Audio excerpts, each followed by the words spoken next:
Good.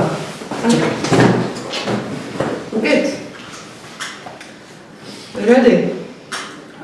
Okay, so we welcome you to our first BAL project kickoff conference.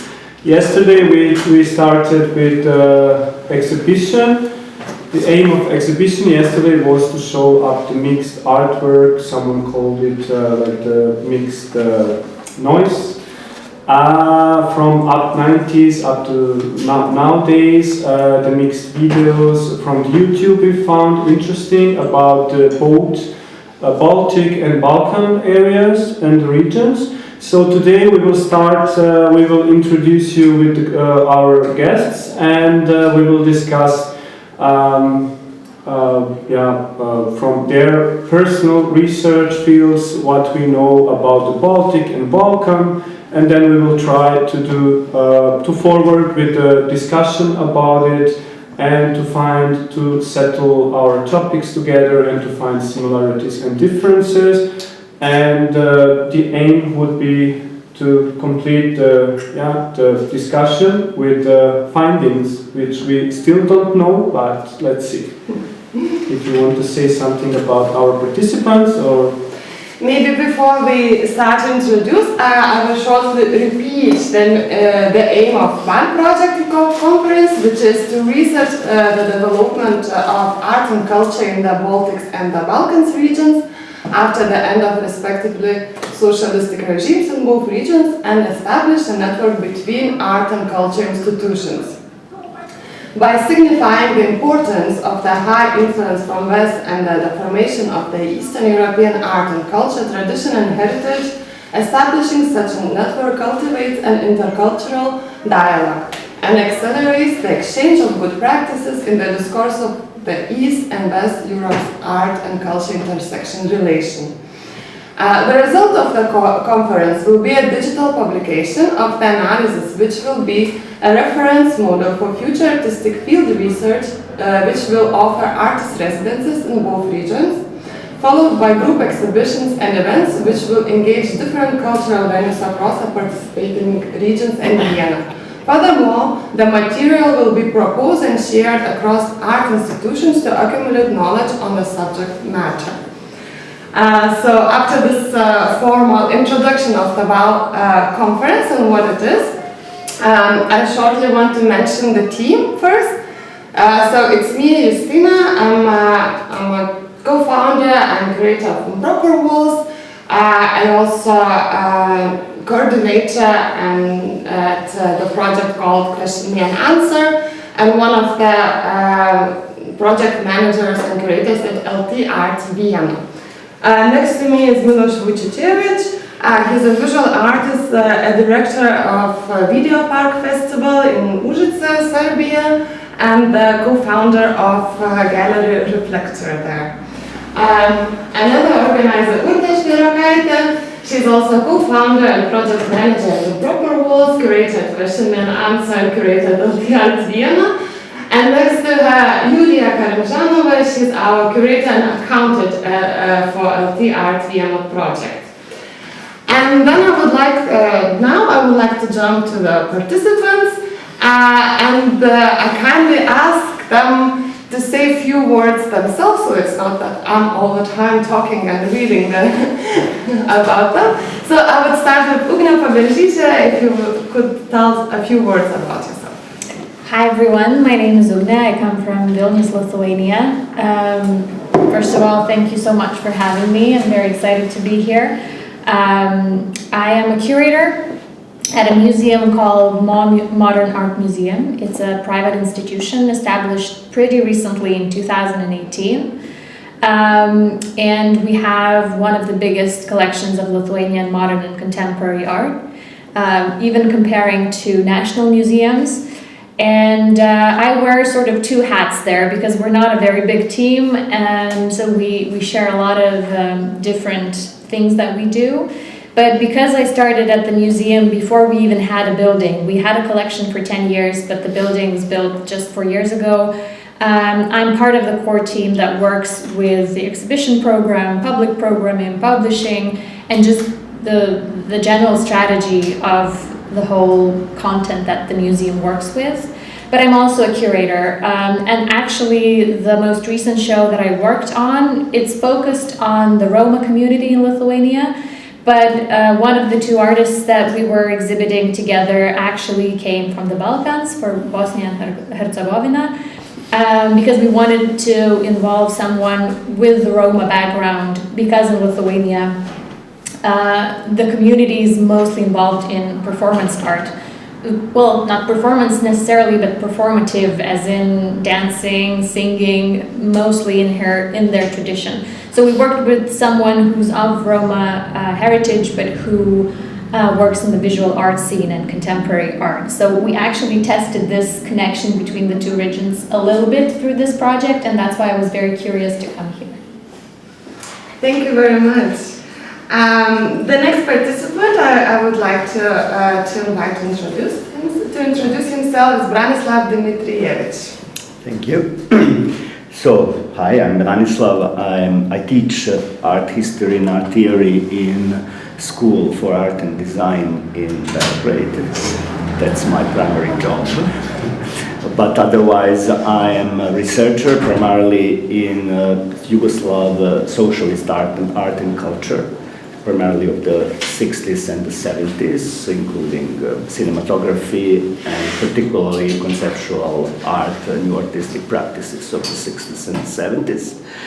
I have been involved in curating contemporary art since mid-90s, and I have curated many exhibitions, primarily in Serbia, in the region. Some of these exhibitions I will not mention it. But in the last years, I would say I depart so gradually from the field of contemporary art. That's why I'm excited I'm invited here, because my only interest for the moment in contemporary art are independent spaces and self-organized forms of non-institutional art. So I'm getting more involved also with local politics around the issues of cultural policies, cultural production, which is of course, one of the traumatic topics, especially in Serbia.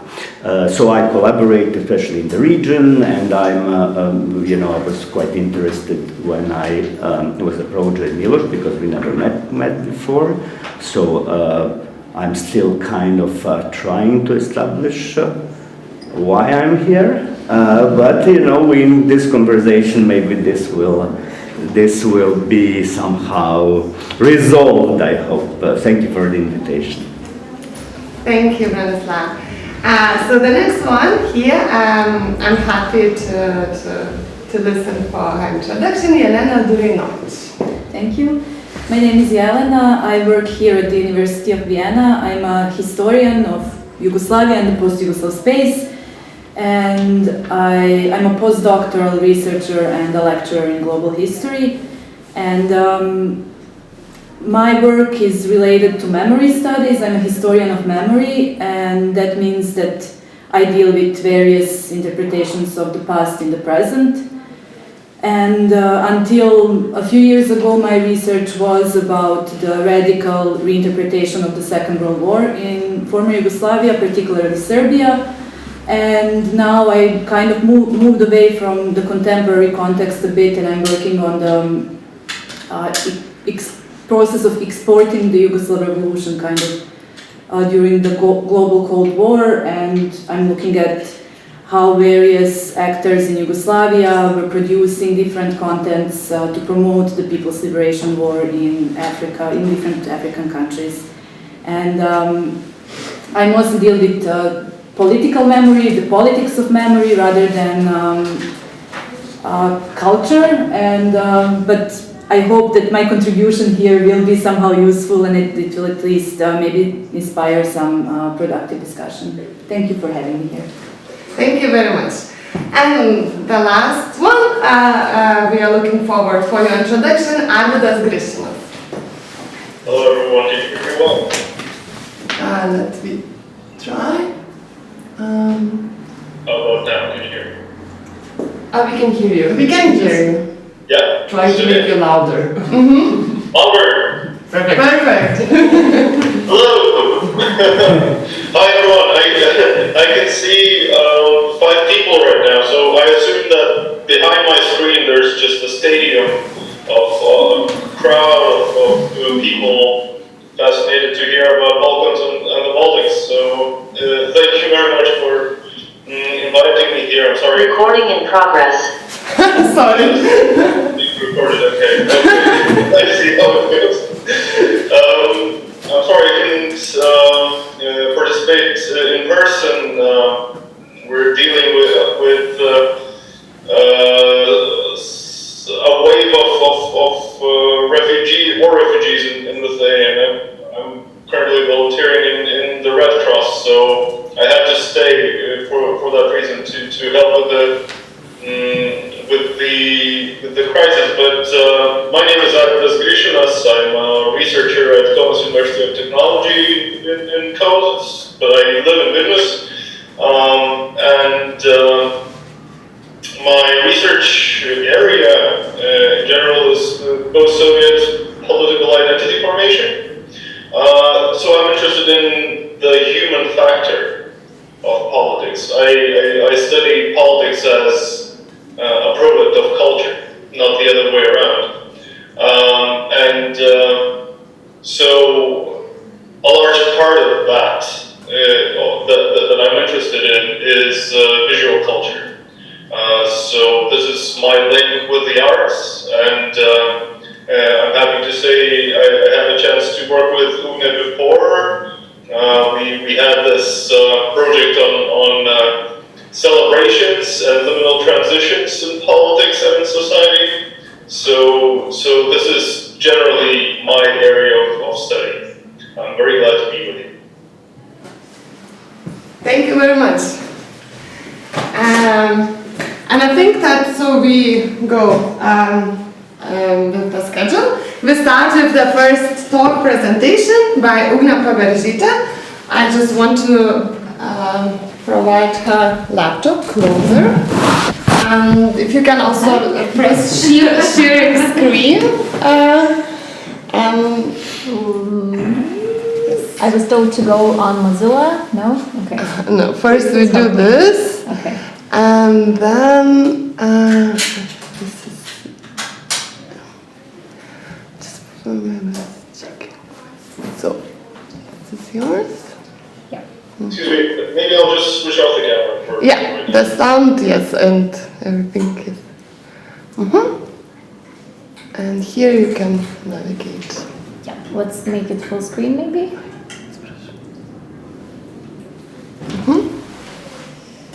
This is full screen, right? Yeah. It's in German, so sorry. Okay. So I'm here to talk about Lithuanian art scene, contemporary art scene from 1990 to today.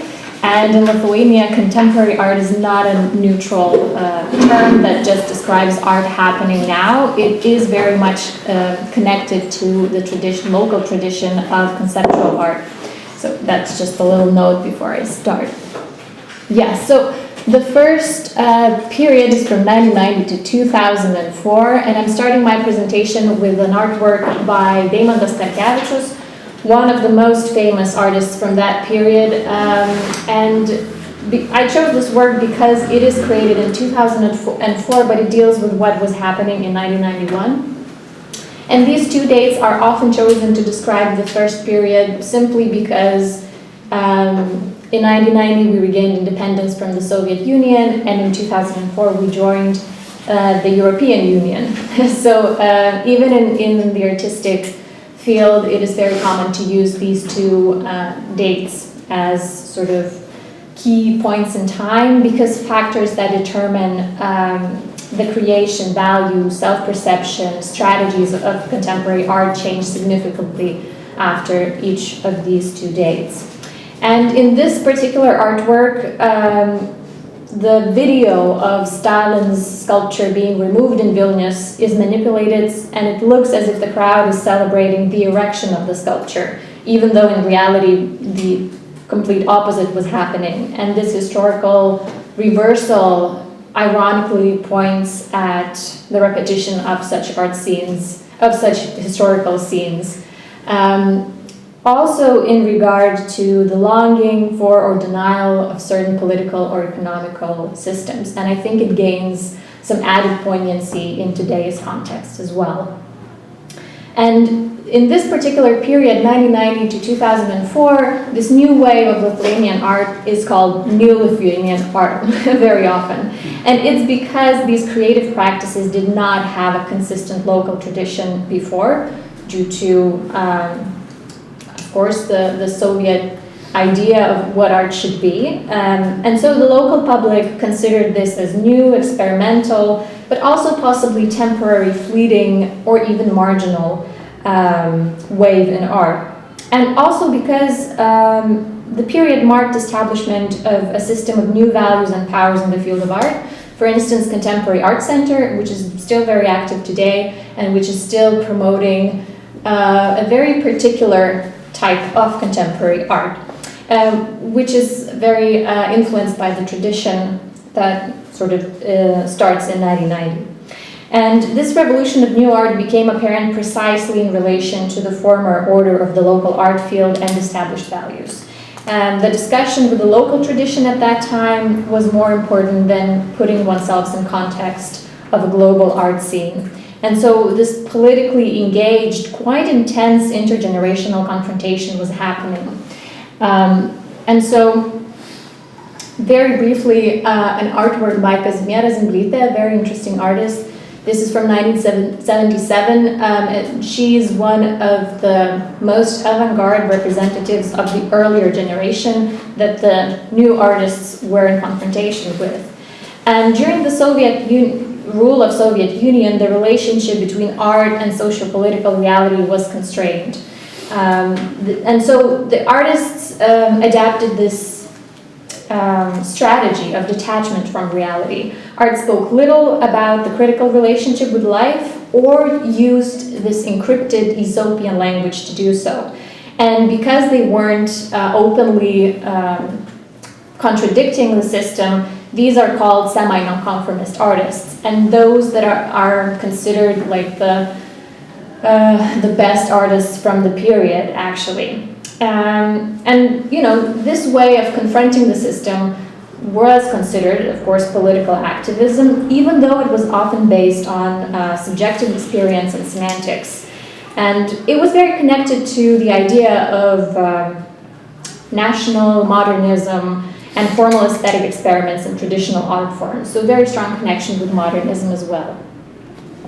And this new art is very different. And the context, of course, is also very different because after 1990, in Lithuania, we have a political, economic, cultural turning point, which made things a bit erratic, a bit chaotic, a bit scary, but also very hopeful.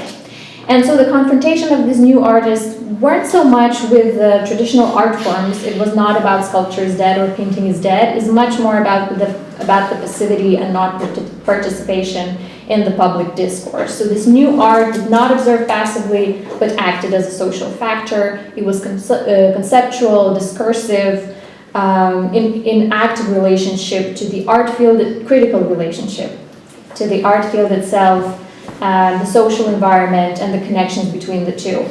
And it was not subjective self-expression, not as much as the previous generation was, but more a means of observation and analysis. In contrast to the Aesopian language that was used previously, it's more specific, documentary, dealing with the reality, but also talking a lot about the relationships to the ambiguity of the situation. And here you can see an artwork by a very well-known Lithuanian sculptor, Mindaugas Navakas. It's called The Hook, and it's this abstract sculpture that is attached to a Soviet building that belonged to the Rail Workers Union. So of course it talks about the history, it talks about how we perceive it from that point in time. So bear in mind it's only 4 years after gaining independence. The sculpture is still there, this building is still there, it's called The Hook, everybody calls it The Hook. It's after the independence it became a club, an underground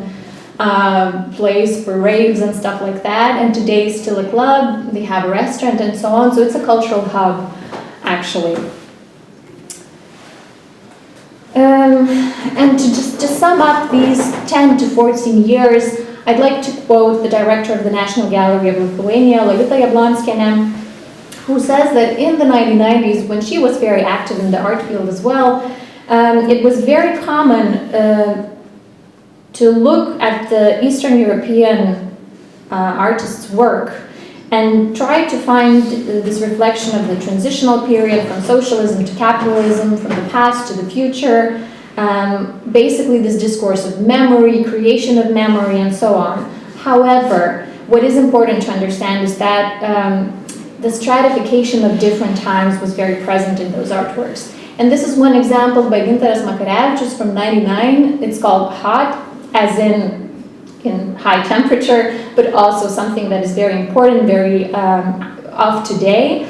And he sort of superimposes 3 different times here. So we have one video from Soviet propaganda, which talks about this manufacturing plant, which was already closing by 1999. And then the artist invites, in the second image, the workers of the same plant to have a party, almost a farewell party, where they toast to the past, to the future, have this whole conversation. And then he shows this as a video installation in the exhibition, and then invites the participants and the visitors of the exhibition to have a party of their own, talk about the artwork or not, or just to have a good time. And so this navigation and tensions caused by this navigation between different times make Lithuanian artists of that period in time, according to her, pioneers of capturing condensed contemporaneity that connects different times but also marks the intense compaction of the present. So this art is about the present. There's not too much reflection about the past. And it's also about radically different perceptions of reality and also encounters between different cultural and social phenomena. And so together with other art centers that become active, not only in Eastern Europe, but also Asia, South America, even Africa, Lithuania contributed to the formation of global contemporary art towards the year 2000. And here the second period in time that I'm going to talk about, and that starts roughly in 2004. And it's a real paradigm shift once again, only 10 years later. Because in the 1990s, it's important to mention that there was no organized art market really in Lithuania, because we come from this, idea that socialist art is the only art form, and museums are really just transmitters of ideology and so on. So there's no organized art market, no big time collectors, and museums barely have any money to collect contemporary art. So in the 90s, the competition was primarily based on this symbolic value of art that was created and supported by art institutions, curators, international exhibitions, and so on. Now in 2004, of course, the European Union opens up, and so we get the chance to get the funding, but also travel more freely, study more freely, participate in the global art market as well. And the contemporary art has, by that time, established itself as a distinctive field of culture already, in Lithuania, I mean. And so that, together with commercial structures that appear little by little and begin to disseminate art, it brings new waves and new changes to Lithuania. And in 2009, so 5 years later, we can see first signs of the new developments. And this is, I guess, at least from 2000 to even maybe 2015, the most controversial piece of public art in Vilnius and Lithuania. It's called Keys Arch by Vladas Urbanavičius. Vilnius residents usually call it the pipe, as in sewage pipe. And there was a huge public discussion, but almost bore on the edge of fighting between the public, the general public, and the contemporary art world, because this is a very well-known artist, conceptual sculpture, and of course it wasn't well received by the public. So it really symbolizes, and it's still there today in Vilnius, and it symbolizes these tensions that are still quite present between the general public and the art field. So in 2009 we have Vilnius as the cultural capital of Europe. Also the National Gallery opens, but it's also the year where the crisis, the economic crisis hits. So that's really also, well, a bit of a turning point here. But during the 2000s and then towards the 2010, Lithuania's art scene has completely synchronized with the global trends of contemporary art. And so artists use such strategies as appropriation, and you can see an example here by painter Patricija Jurkšaitytė, who takes Titian's painting and sort of takes out all human figures from it and sort of repaints it. And these artists deal with artist biographies, boundaries of art, art history, traditional and contemporary art practices, meaning-making modes of mass culture, etc., etc. Another technique is fictionality, which became more important after the artists got to know and interested in contemporary art theory more. And then documentality, of course, related to the documentary turn happening in the world at the time. And this is probably the best-known Lithuanian artist, Jonas Mekas. Of course, it's one of his later works from 2008 called Lithuania and the Fall of the USSR. And it's a mixed collage of different images from the media. And he's definitely, because he's been creating in New York his whole life, he sort of is really welcomed back into the Lithuanian art scene, and local artists are very sort of, I wouldn't say that their work is very much inspired by him, but his person is very important. He's really someone as an icon, and he still is. Even several years after his death.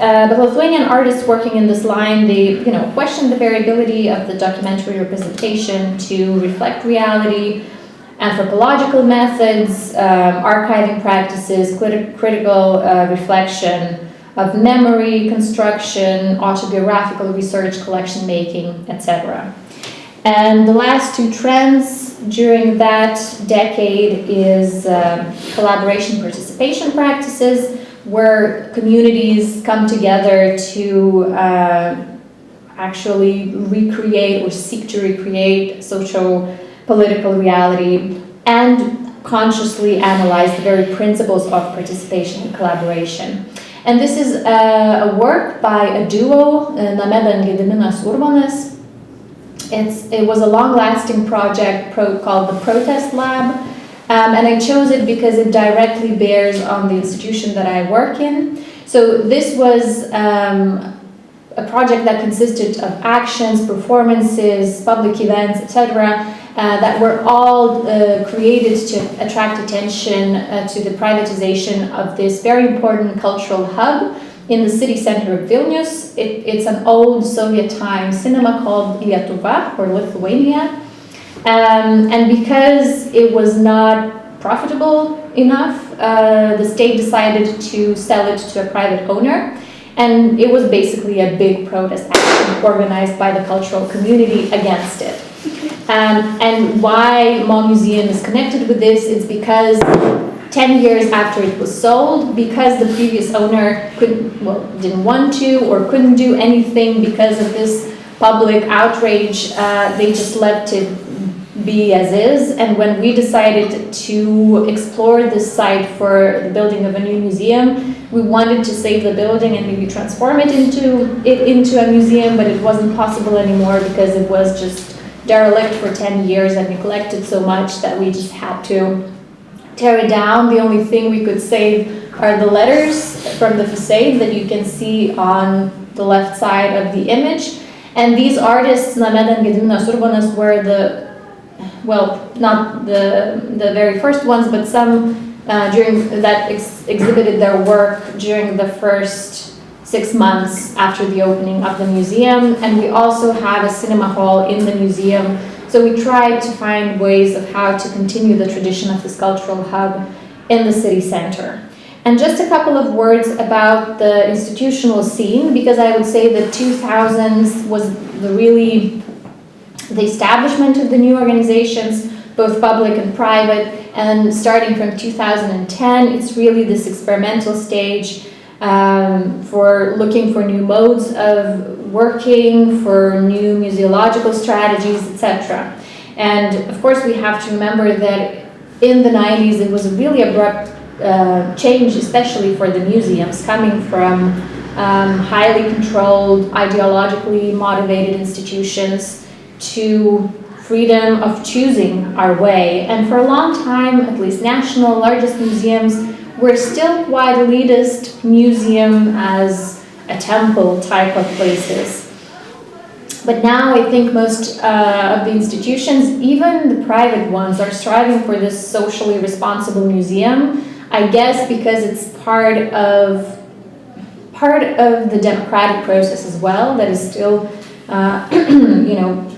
very specific in Lithuania, and we can discuss that later on.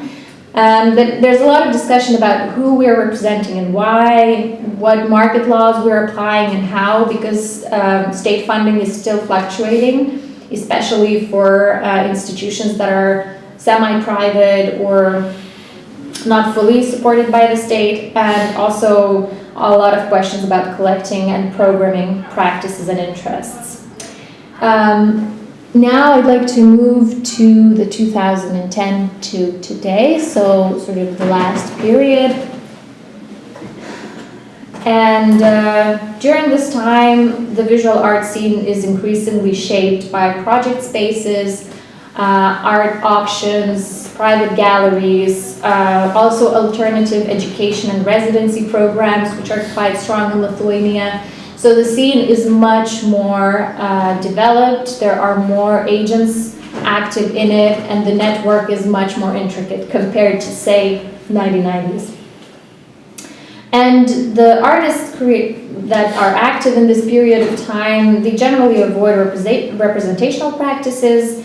So there's a lot of intertextuality, restrained abstraction, a lot of concealed political references as well. And the artistic practices take a variety of hybrid forms. And here we can see an artwork called Sun and Sea by Rugilė Barzdžiukaitė, Vaiva Grainytė, and Lina Lapelytė. And this is a project that won the Golden Lion at the 58th Venice Biennial. And so, let's say Lina Lapelytė, because the other two, Vaiva is more of a writer, script writer, Rugilė is more of a performative stage art representative, and Lina works more in the visual art field. So in her work, political and social stance overlaps with multidisciplinary approach to performance, and that's what we can see in this work as well. In other cases, let's say a very interesting duo called Pakui Hardware, who actually, I think, got their breakthrough exhibition, solo exhibition here in Vienna. Their work take a form that is closer to post-internet art, let's say. And of course, post-conceptualism, a lot of reflection on institutional relationships, the tradition of expanded sculpture related to the sculpture, the author of the sculpture of the hook that we saw previously, can be seen in the art scene in, let's say, early 2010 and continues until today. But of course, artists play with categories. They don't ascribe themselves to a unified artistic doctrine or fixed principles of a single medium, form, or style. And it's really already Lithuanian contemporary art scene is part of the global phenomenon as well. Now, this little moving image is just a representational image for a project by Robertas Narkus called Gut Feeling, who's representing Lithuania in Venice this year. And I chose this example because Robertas is one of the founders of Autarkia.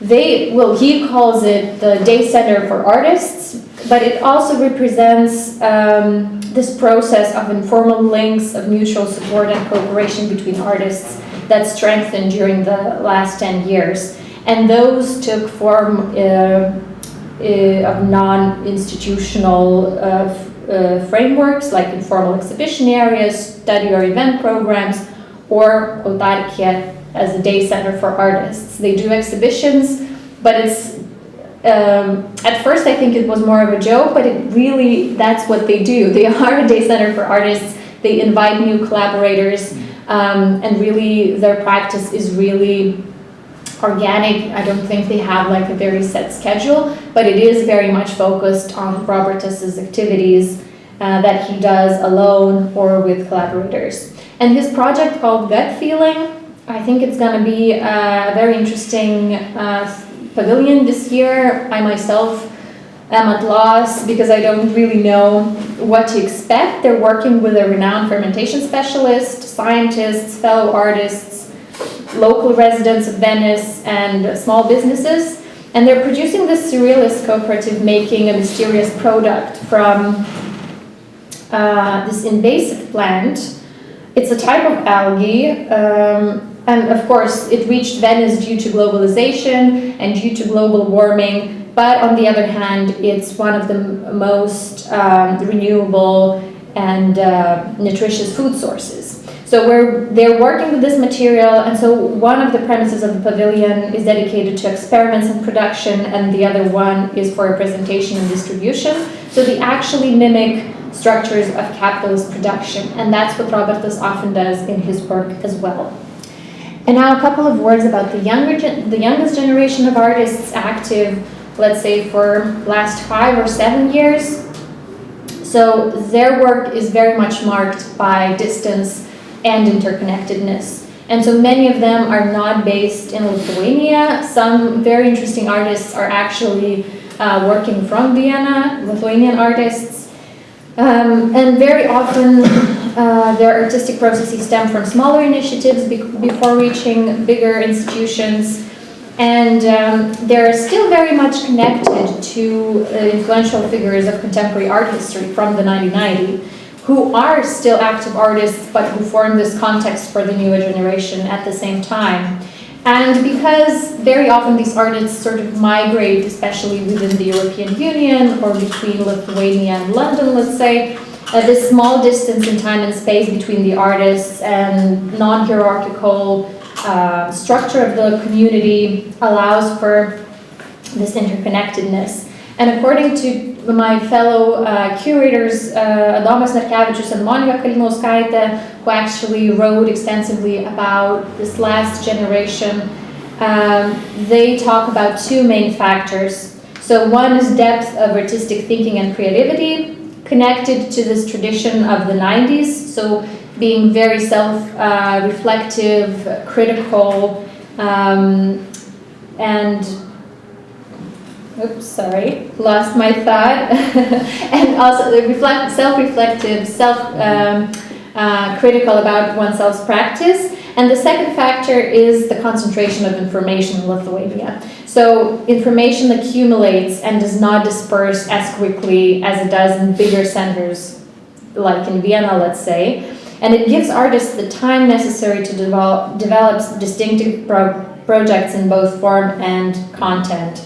And fields of artistic interest really are interconnected in Vilnius and in Lithuania because of this close community. And the example that I chose is Anastasia Sosunova.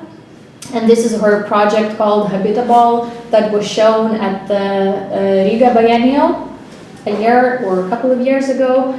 And actually Riga Biennial is definitely an event that I would invite anyone interested in the Baltic state art to come and visit. It's really a very good overview of what's happening in the area. And this is a very interesting project because the artist took over this former paintball field and treated as a ready-made and reforged its history by imagining this community that is said to have lived in this little fake town, and it worked very nicely because a paintball field is already a representation where this neighborhood is reconstructed as a site of explicit conflict which has to be resolved through play. So she really thought about how this fictional community might have lived, what problem or conflict resolving methods they might have used. And within this abandoned paintball field, she created all these interesting objects, creating home-like environments or environments reminded of worship places. So that's my little presentation. I had to squeeze everything in. I hope it was interesting, and I'm looking forward to our discussion. Thank you. Thank you.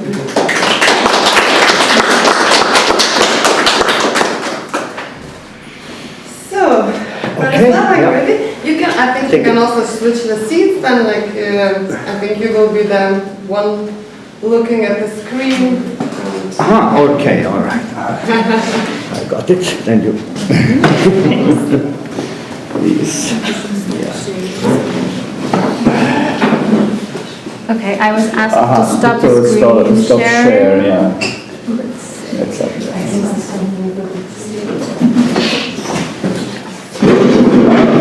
Okay.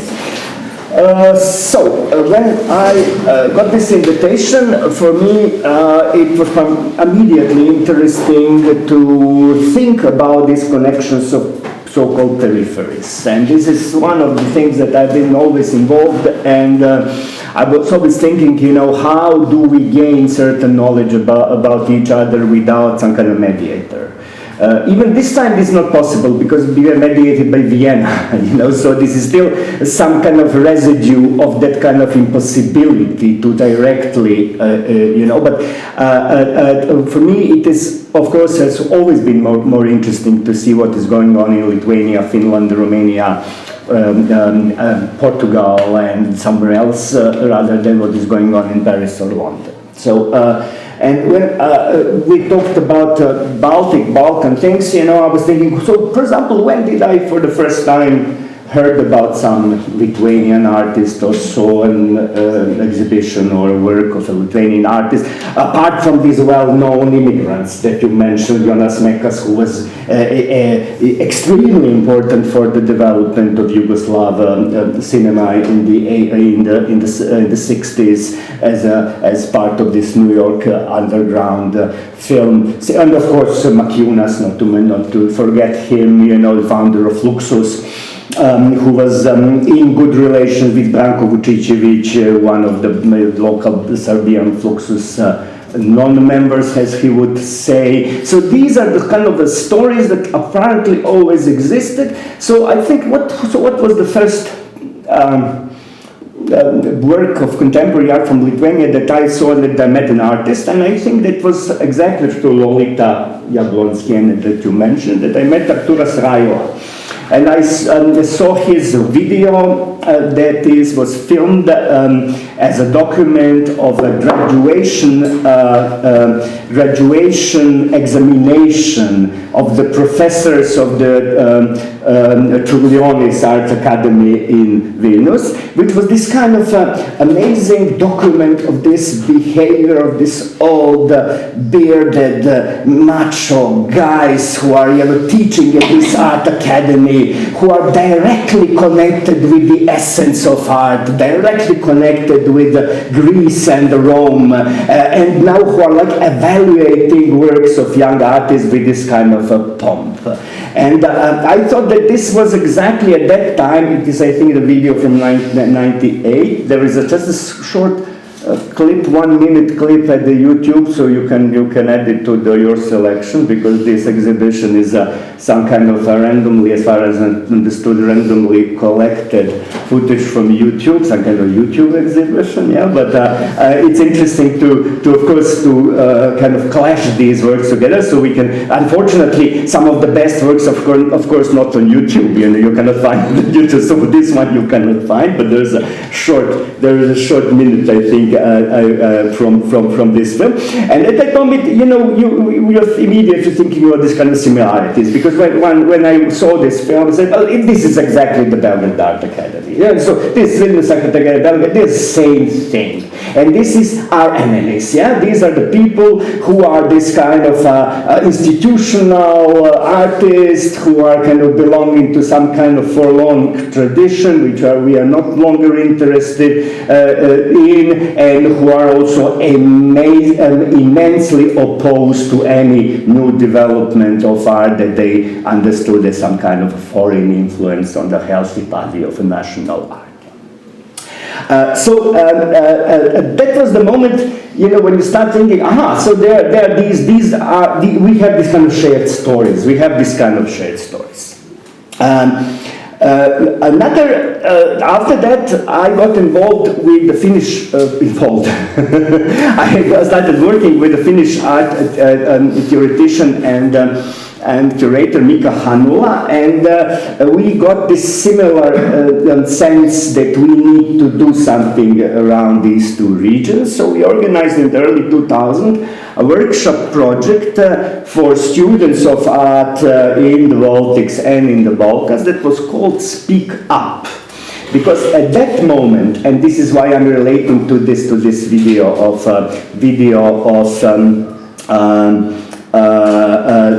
Raila, one of the issues that we realized on the contemporary art scene in these peripheric places was this kind of inability to verbalize what you are doing, or how to some kind of approach and explain and find a way how to mediate your own ideas with an outside world, so we decided to make a project just about that, you know, about the way how artists do speak, how they speak up.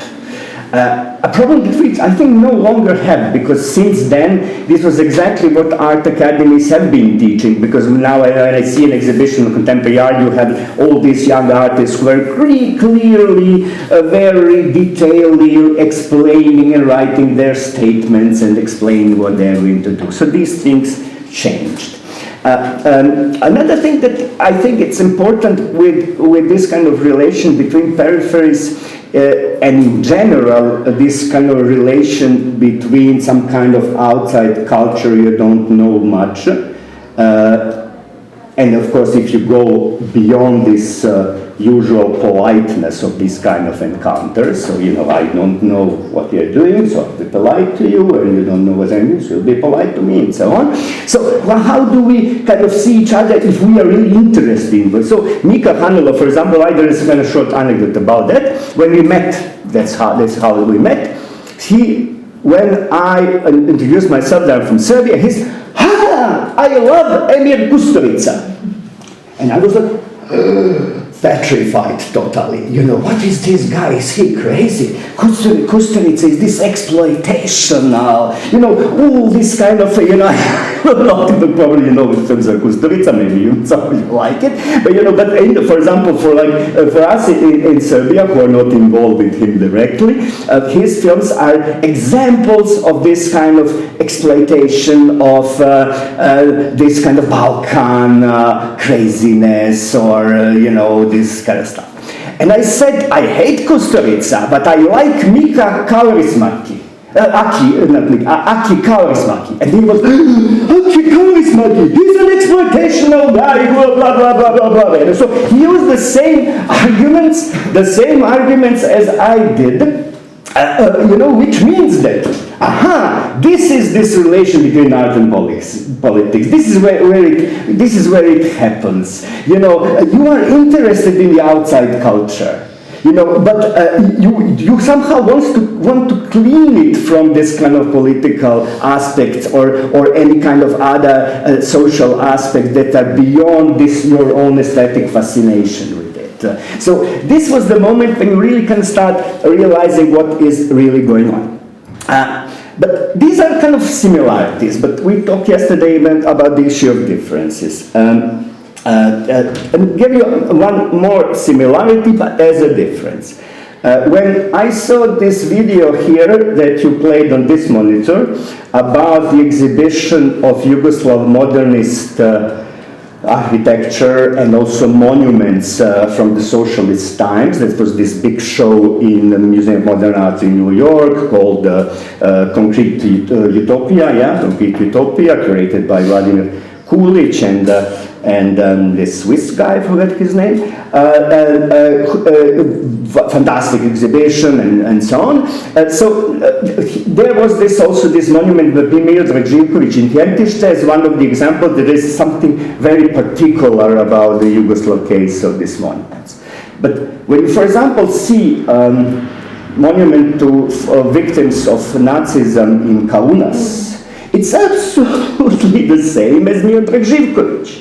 Maybe a little bit later built, but designed approximately in the same time in the early 70s. But then, what occurred to me, and this is this kind of a difference that I would like to address today, is that whilst these monuments in Yugoslavia have become in the last 10 years an object of interest in memory culture as well, an object of interest in the regained interest in this kind of socialist not only culture, but the way how public space was marked and how certain events were inscribed into a certain territory, a certain location. Whereas in general, these kind of monuments, and I suppose that this monument in Kaunas would fall in the same category, would be understood by others mostly as monuments of totalitarian system. So, one big difference between Balkans, Yugoslavia, again, you said yesterday you're dealing here with the Yugoslavia and the whole Balkans, with ex-Yugoslav countries and the Baltic countries, is that Baltic countries were part of the Soviet Union. So this kind of story that they were part of some kind of a totalitarian system still stands. There was this kind of suppression. There was this kind of the sense of even of occupation. Yeah? Whereas in Yugoslavia, especially after 1948, we all believed that we are building a particularly unique type of socialism. A type of socialism that even according to the author of Origins of Totalitarianism, her name now escaped me, but even according to her, Yugoslav socialism was not totalitarian. There was kind of aspect of it which is definitely cannot fit into that category. So. Why I'm saying this? Because my primary work, and this is what I probably published a book 3-4 years ago, is about how you constitute something that we can call social imagination. How this, for example, my book is about the construction of social imagination through culture in Yugoslavia. The moment in which already in the 60s in Yugoslavia, certain socialist utopian imagination was already replaced by some kind of a non-utopian imagination that was brought by consumer culture. So what happened already in the 60s in Yugoslavia was a process that then ended up in the 90s with this kind of a discourse and a narrative of liberation, of individual liberation, that was immediately connected with consumer culture. This kind of mixture of this kind of vision that we are liberated from a certain kind of repressive system, and now we have, and the first example of this liberation is this kind of introduction of, popular brands from the West, of general, all these kind of aspects of so-called consumer culture. Now, of course, we can trace this moment. I'm a historian, although as a historian, I'm mostly involved in the 60s and the 70s. Now, when I think about the 90s and this period, because we are talking about situation in the last 30 years. Yeah, I feel kind of awkward because then you try to historize also the time you personally remember, which is, I think, extremely difficult task for a historian, because for history is always interested in outcomes. If you live through certain times, you don't remember really outcomes. You remember moments of conception of certain ideas and how they failed, how they moved, what happened to them, and so on. And you know, you're interested in this kind of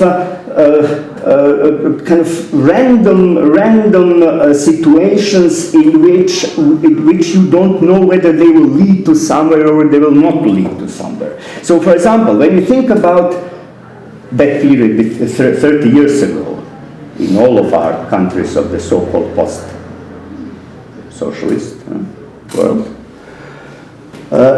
we think of the moment in which 1989 promised us something that was called freedom, yeah? Some kind of liberation from some kind of oppression.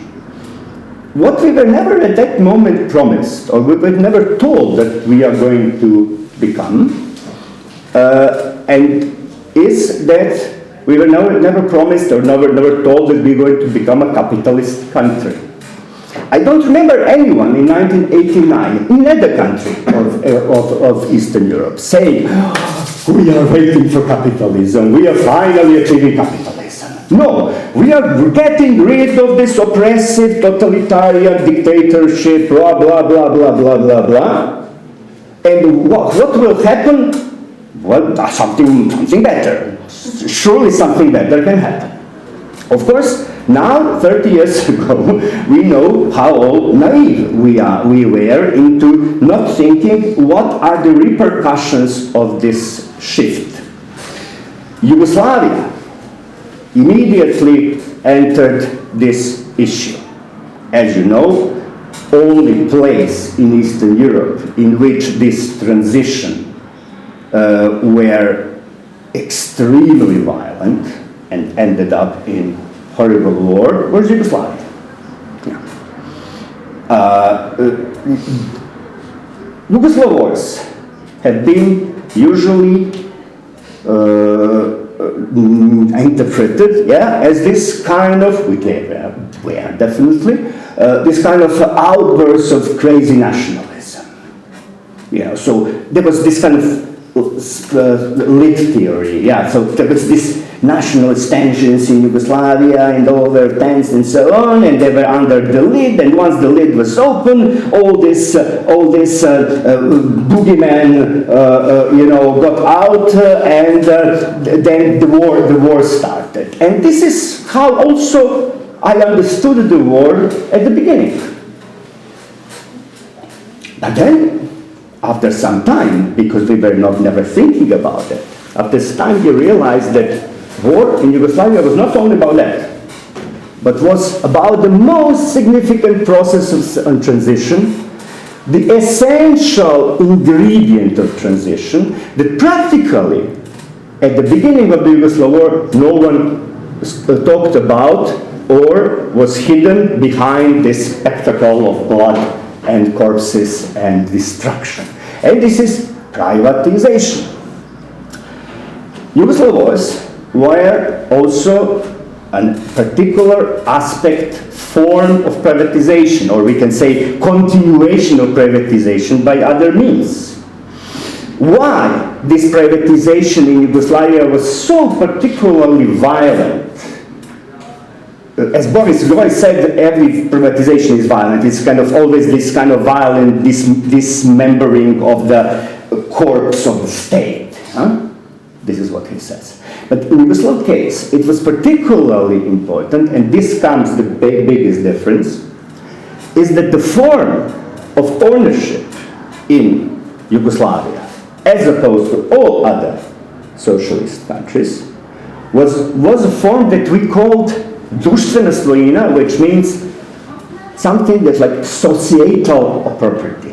Not public property in this kind of way, but the property that belongs to the entire society. didn't belong to the state. In Eastern European countries, in other countries of socialist bloc, you had this kind of state. There was state, this was state property. So at one moment, the state decided to privatize this property. And then you were buying it from the state. What happened in Yugoslavia was that the state needed first to privatize this societal property.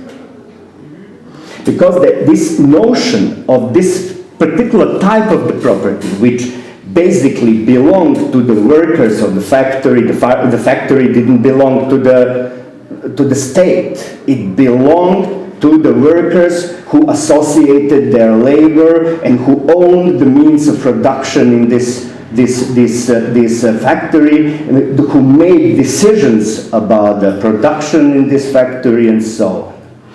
And in order to kind of dismantle such a complicated system, which showed certain results, you needed this kind of a violent affair. Violent affair was the result of this kind of impossibility to resolve the property relations.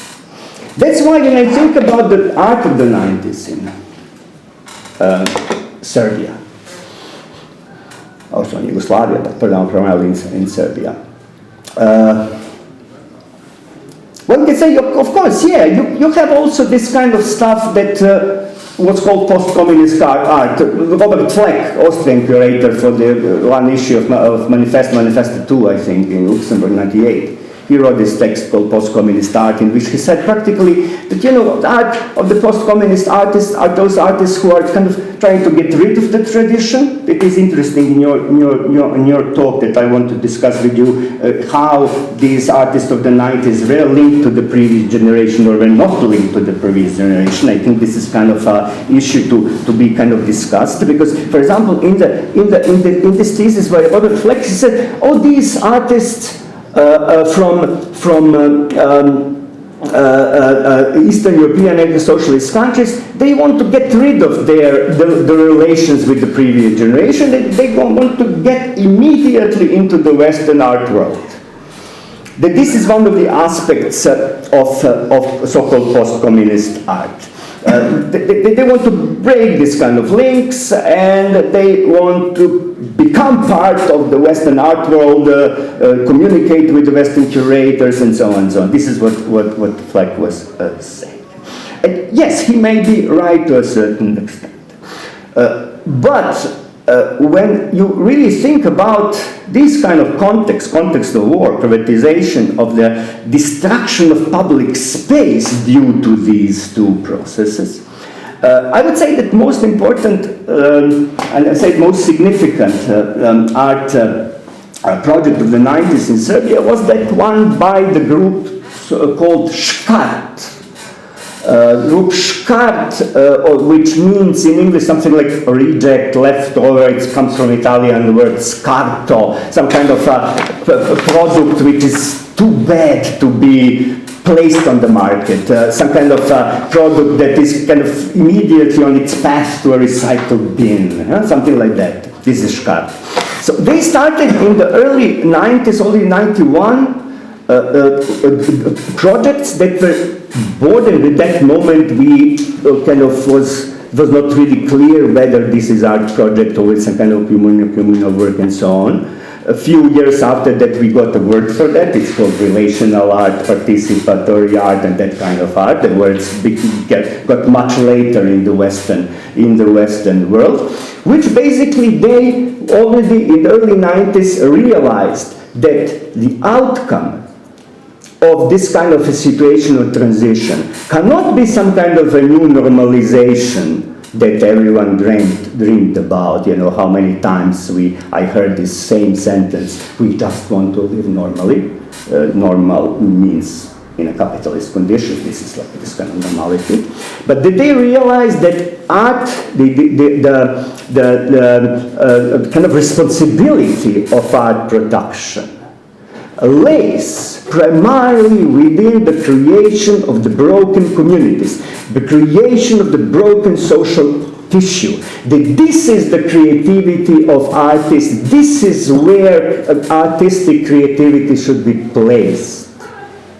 Not in painting another painting or doing something else, but using your creative knowledge, using your kind of creative stamina to try to work with people and to try to gain something from that relation. Grupškart is, interestingly, the longest lasting artistic group in Serbia. Artistic groups in Serbia only usually last from 2 months to 2 years, that's maximum. These guys, they are together more than 30 years now, which is kind of phenomenal. And they continued from that moment on very, very distinctively trying to establish and understand in their production what happens with human condition, with social relations, with the way how we talk to each other, how we sing together, how we make a play together, how we make an embroidery together, how to work with certain groups who do that or certain other groups who do something else and so on.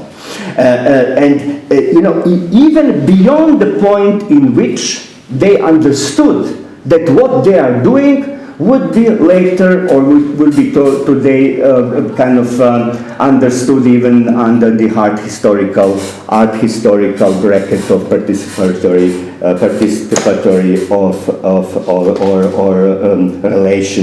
relationist art. So,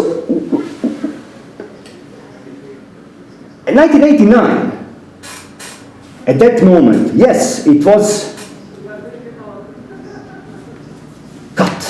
with the previous system. And this previous system allowed itself to get into an extremely decadent phase, especially in the late 80s.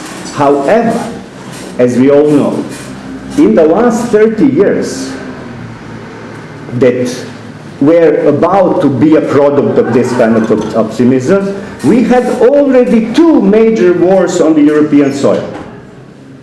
In only 30 years, Yugoslav wars of the 90s and the occupation of Ukraine, Russian occupation of Ukraine today.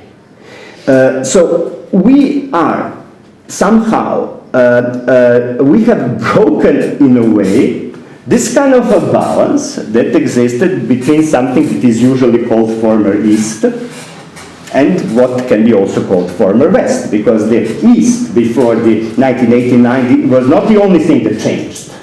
Also the West changed.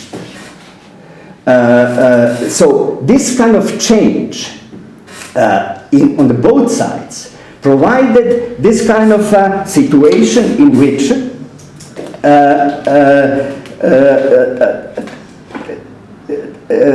we are in the situation which we cannot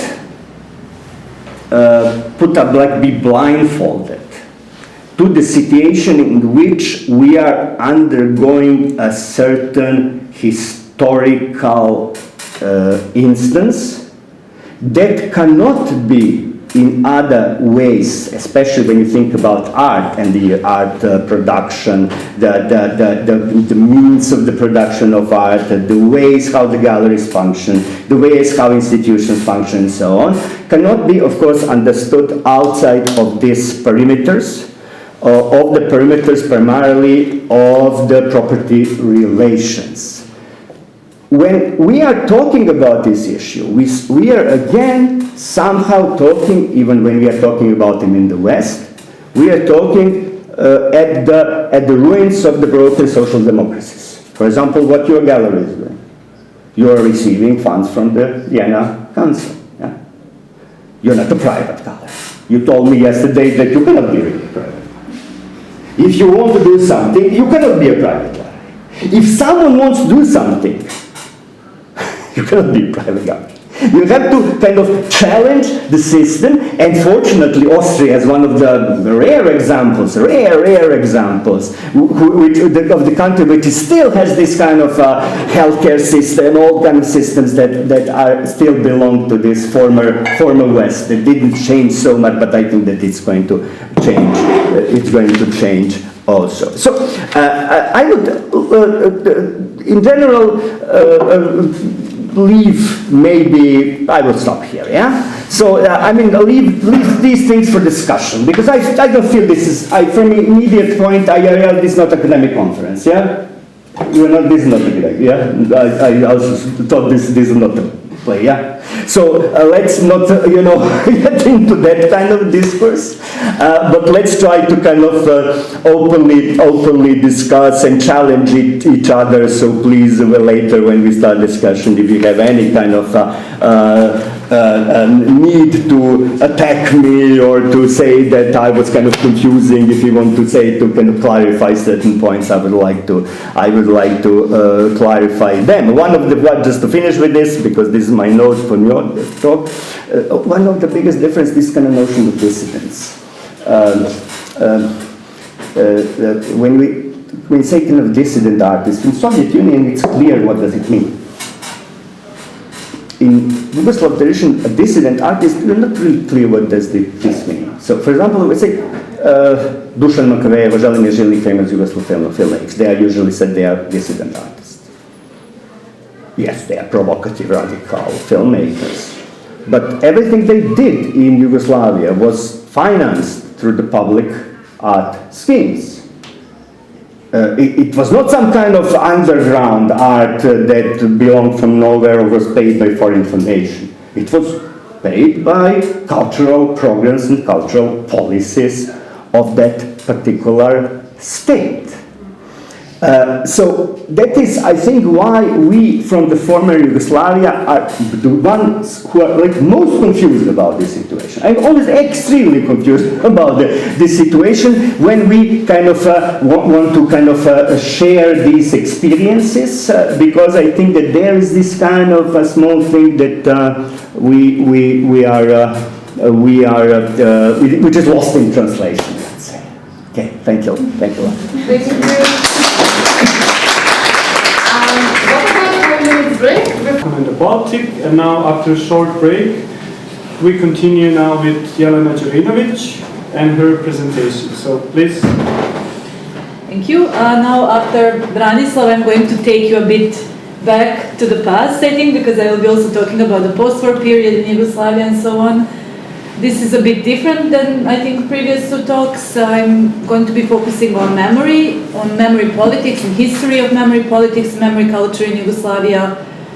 And good that I decided to focus on the memory of the Second World War, which is also what my research is about, because I also saw that you have some Yugoslav monuments exhibited here. So I guess my talk will then contextualize it a little bit in the history of memory. And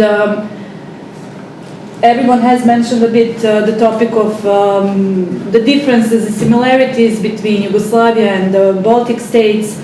And I guess if we talk about the historical experience of state socialism and also its fall or its downfall, it is of course very different when we look at Yugoslavia and then the Baltic states, as much as these regions also share so many similarities and I'd say occasional contact zones. So I would first maybe just, I'm not going to go into theory, of course, but just to kind of provide a bit what I mean when I mention memory culture and memory politics and why we talk about it. Where am I supposed to click here? No?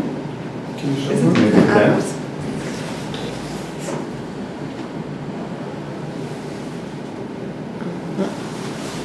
Wait, I think you are on Zoom screen, right?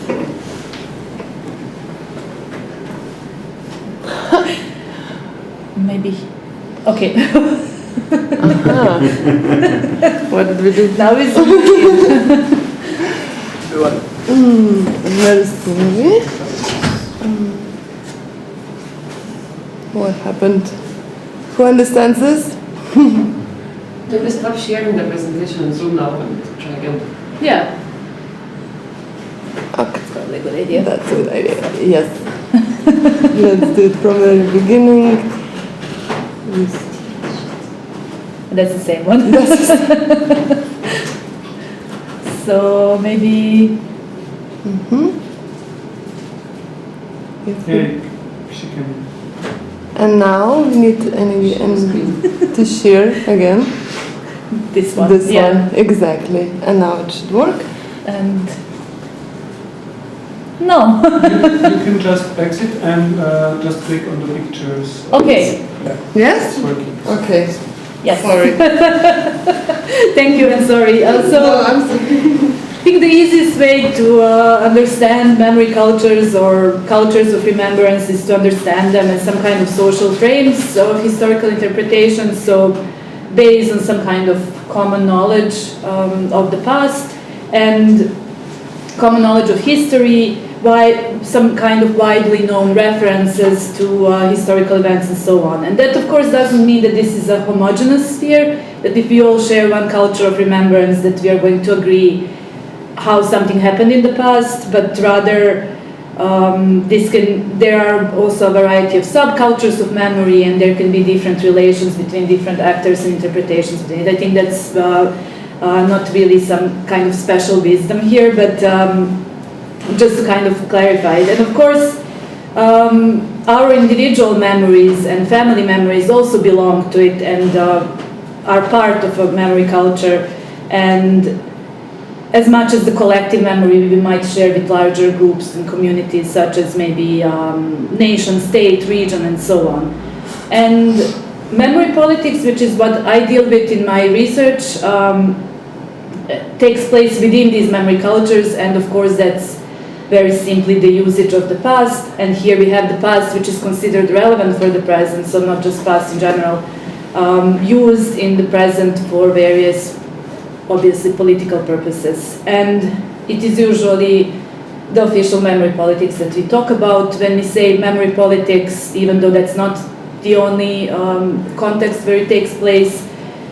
And here we talk about states, governments, political parties, and different elites. And usually official memory politics, not usually but always, it is selective, it is one-sided, it is led by various interests in the present, but that's also always the case when it comes to memory work happening at any level in society.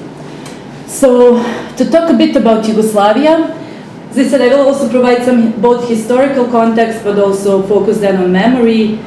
I don't know anything about you, so I don't know, maybe you are all from former Yugoslavia, and this is not very useful. But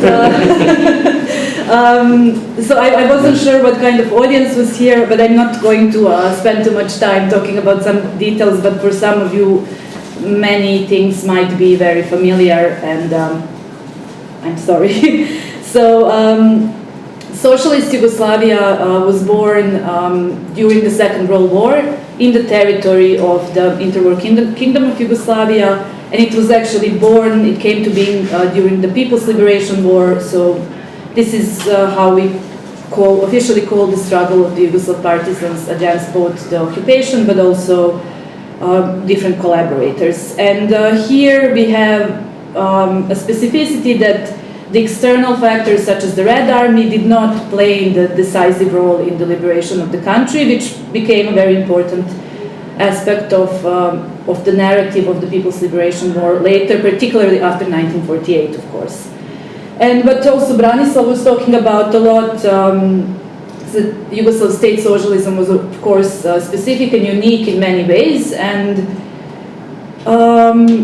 there was, in the first few years of the regime consolidation after the war, that was the most repressive period when, of course, the partisans were settling accounts with collaborators or suspected collaborators, and then there were different types of repression going on against political opposition and so on. But nevertheless, what is important in the Yugoslav case is that the party had a really broad popular support that was evident already during the war, when many people from across Yugoslavia joined the partisans, but also Yugoslav state socialism for many people meant emancipation, meant social mobility, and if you look at, I don't know, peasants from Herzegovina or Krajina who were resettled to more fertile lands in Vojvodina or Slavonia, for women, for youth, and so on. And of course, it is important here to emphasize, which is particularly important for the later discussion about post-socialist memory politics, that the period of repression was really, of the highest repression was limited to the first post-war years, and then later we have increasing liberalization of the regime and so on.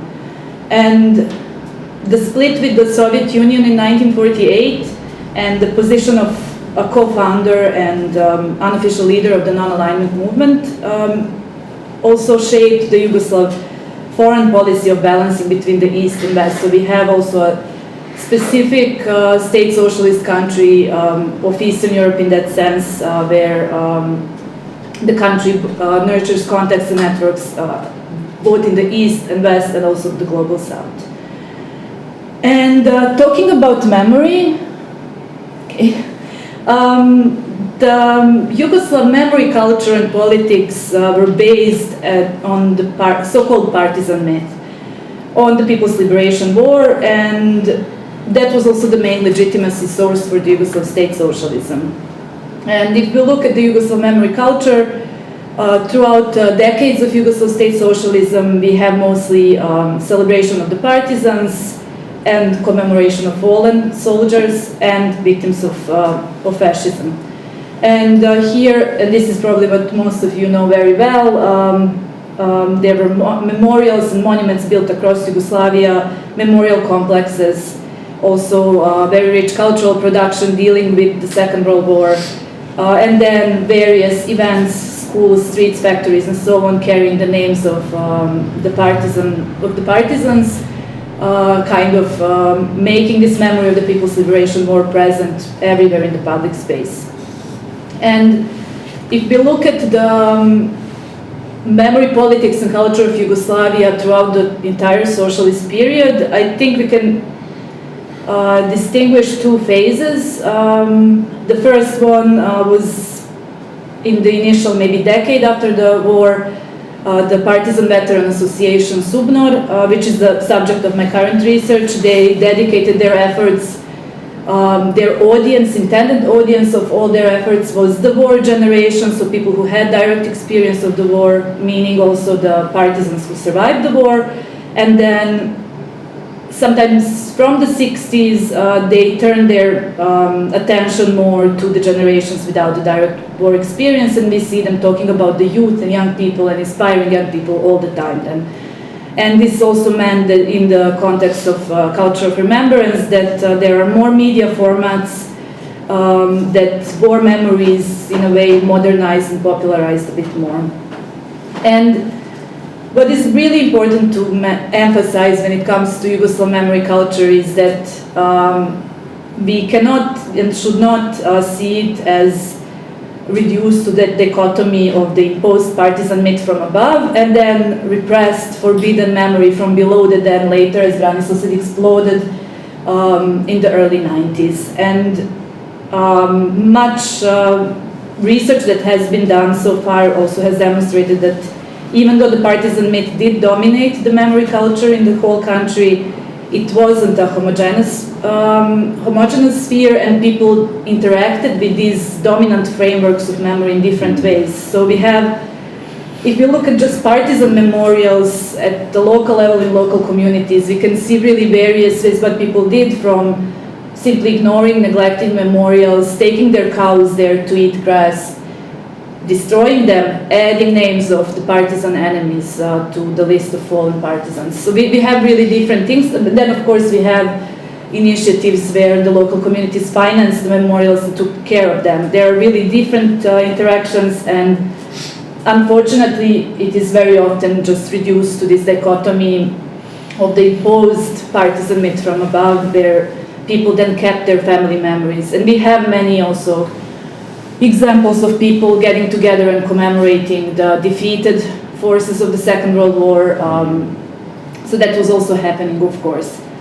And however, if we talk about some kind of public sphere and the dominant public sphere, it was only in the 80s that these different, more critical views on the partisan warfare and the People's Liberation War started becoming obvious, and this was the context of a really overall economic and political crisis in Yugoslavia. And criticism here, when it comes to the partisans and these different stories of the dark sides of the People's Liberation War, mostly came from the nationalist perspective and from the anti-communist perspective as the country was going toward dissolution. This is, of course, this doesn't do the whole process justice, talking about it in 5 or 10 minutes, but it is an overview. So, and then. And thank you, Branislav, for talking about it, so I don't have to talk about it now very long. What was going on as the Yugoslavia was disintegrating. Again, important to emphasize is that the fall of communism in the Yugoslav case was not something to be celebrated, and was not simply a post-socialist transition into liberal democracy, but it involved then first the state disintegration, which had very practical consequences for those who had, for example, citizenships of other republics, but then finding themselves in Slovenia, who were erased and so on, because the state disintegrated. But then, of course, we had the series of armed conflicts that stretched into the 21st century, war, violence, genocide, and as I said, not something to be celebrated. And in Serbia, which is the country I studied in my previous research project and book, the regime of Slobodan Milošević persisted until 2000, and so we have a really long process of dismantling of the Yugoslav regime, but also, more importantly, its legacies in different spheres, and memory is only one of those spheres, because if you look at education, healthcare, different social policies, the overall process was about erasing the legacies of Yugoslav state socialism. And this is what my previous research and book I wrote based on the case study of Serbia were about kind of disintegration of the Yugoslav memory culture concerning the Second World War, and the partisan myth went through national fragmentation, disintegration as well, that went from nationalizing the partisans to rejecting them altogether more commonly. And of course, as Milan Ristović, a historian from Serbia, says, and I really like quoting that, it's a translation from German, that the history of the common Yugoslav state became a burden, an outfit that became uncomfortable, too tight, and not fashionable anymore. And it was restricting the movement of the growing ethnocentric and nationalist tendencies, thus it had to be thrown away. And I think this is a really good summary of these tendencies. So across the post-Yugoslav space, we have seen political elites trying to literally escape Yugoslavia and everything associated with it, including their own Yugoslav past, of course, and to criminalize it and depict it as something exclusively negative. And here, and this is a topic that I've dealt with a lot, that the decades of Yugoslav state socialism, and that was also not a homogeneous process, and that there were different phases, including the periods of prosperity and social mobility. They were all observed through this lens, what I mentioned before, of the post-war repression, through the very narrow lens. And then, in this way, the partisans, the Yugoslav partisans, of course, become the perpetrators. If you delete the broader historical context and only look at the few post-war years. And, of course, those who face the post-war retribution become innocent victims of communism. And here, that happens, of course, because this narrow anti-communist lens that looks at the history of Yugoslavia through the post-war period also looks at the Second World War through the post-war period, meaning that people who faced retribution by the partisans become innocent victims of communism if you don't look at the war context and what they had done during the war.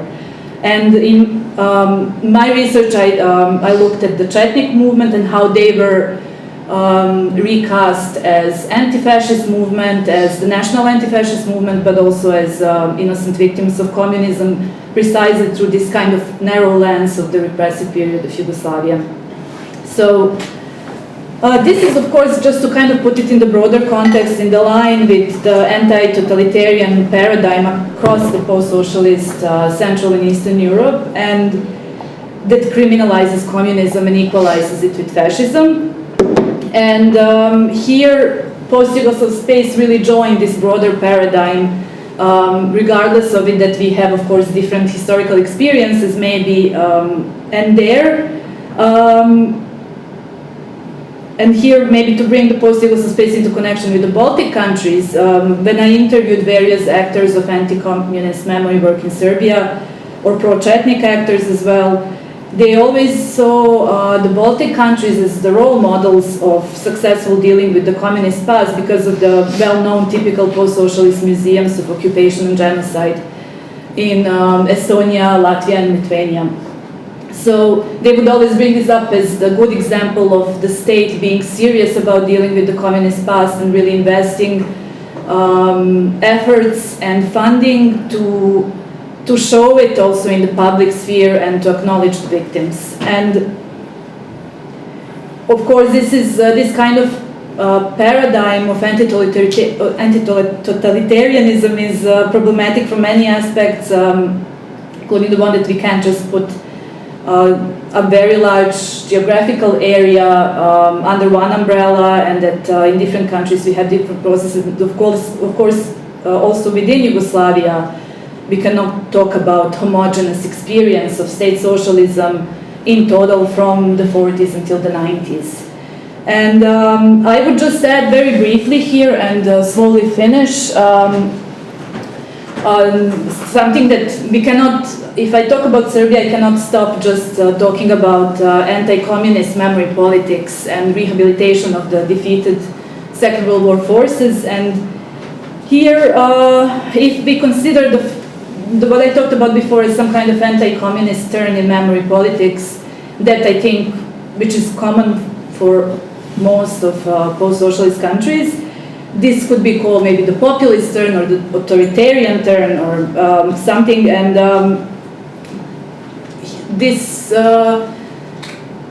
by this I mean the shift towards appropriation of the Yugoslav partisans actually. And while the post-Milosevic political elites in the early 2000s tried to portray the partisans and their victory as the beginning of the communist occupation, now we have celebrations of various liberation days, victory days, and so on, where partisans are appropriated and depoliticized and also deprived of the Yugoslav and multi-ethnic identity and celebrated as a Serbian army. And this is, of course, this resembles quite a lot, for example, official memory politics in Russia or in Belarus. And here, this particular military parade in Belgrade is not only the commemorative practice that resembles contemporary Russia, but it was also made for the visit of Vladimir Putin. And in the end, I mean, I always, in my current research about Subnor and these networks of solidarity in Africa, I deal with a bit more positive aspects of memory culture, maybe anti-imperialist narratives and narratives of solidarity, but and this is all quite critical and maybe not so positive, but I will maybe just finish with some kind of, with a few questions. Is there, if we talk about both regions, is there some kind of, is an escape from nationalist and national memory possible, and what is the memory for and of future, of course, and if the memory can have also the emancipatory role, can it be the source of solidarity rather than serving the interests of political and other elites? And of course, as intellectuals, artists, and activists, we can and we do draw inspiration from some historical experiences, and these experiences can also politically mobilize, inspire, and foster solidarity today without being top-down by the state actors. And this is, for me, the most important feature and importance of memory, even if it unfortunately usually remains in the domain of memory subculture. Thank you.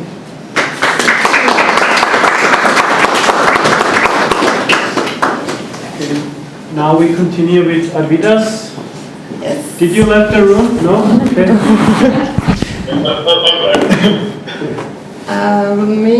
Yes, so you can see everyone and you can share your screen, right? Okay, yeah, I'll do that. Can you hear me well? Well, could be better, huh? Could we make Could be better. Should I speak up, or is there a possibility to somehow put the volume up a little bit? I think now is good. Volume is 100% now.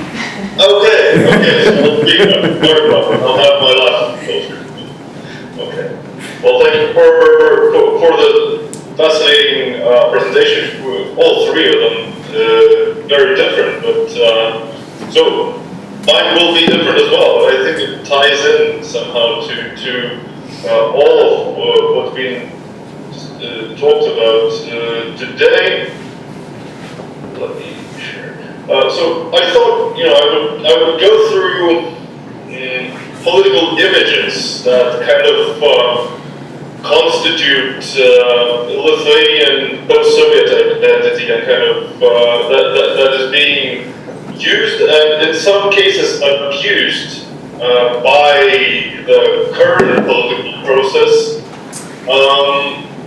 But then I thought maybe I'll just throw in a few of fresher ideas that I'm working with. So I thought of what if I talk about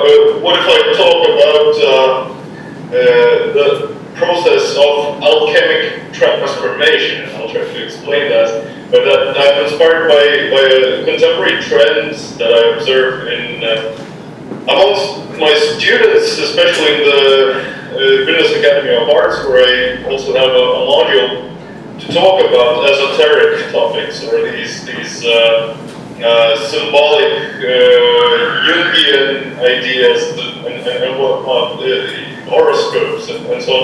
All of that kind of comes back, especially among the artists I tend to meet. So I think it also comes back to a large extent in political culture as well, at least in Lithuania, but also I see that beyond Lithuania. And I'm looking for good ways of conceptualizing it. I'm not saying the ideas that I use are ideal, but these are efforts. I would argue that we can observe some sort of resurgence or some sort of revival or emergence of a type of performative politics or the importance of performance in political processes. And you can see in the picture, of course, the famous Capitol riots that were rich with symbolism, with ritualistic chanting and the theatrics of protest. And what was interesting with it was that the storming of the Capitol was very symbolic in itself, but also it was very.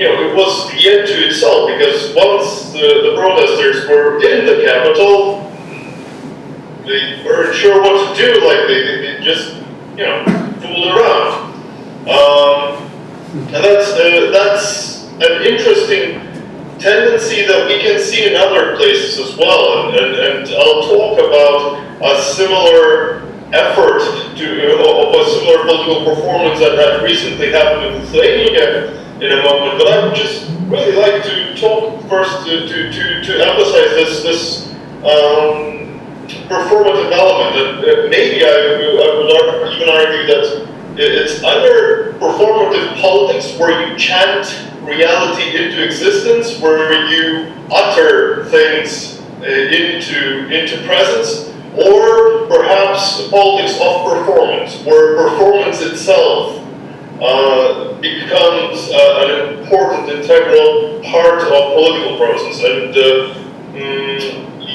the current tragic war in Ukraine might not be an exception, because a lot of the war itself has been fought online and fought through communication and through representation, representation, symbolic gestures.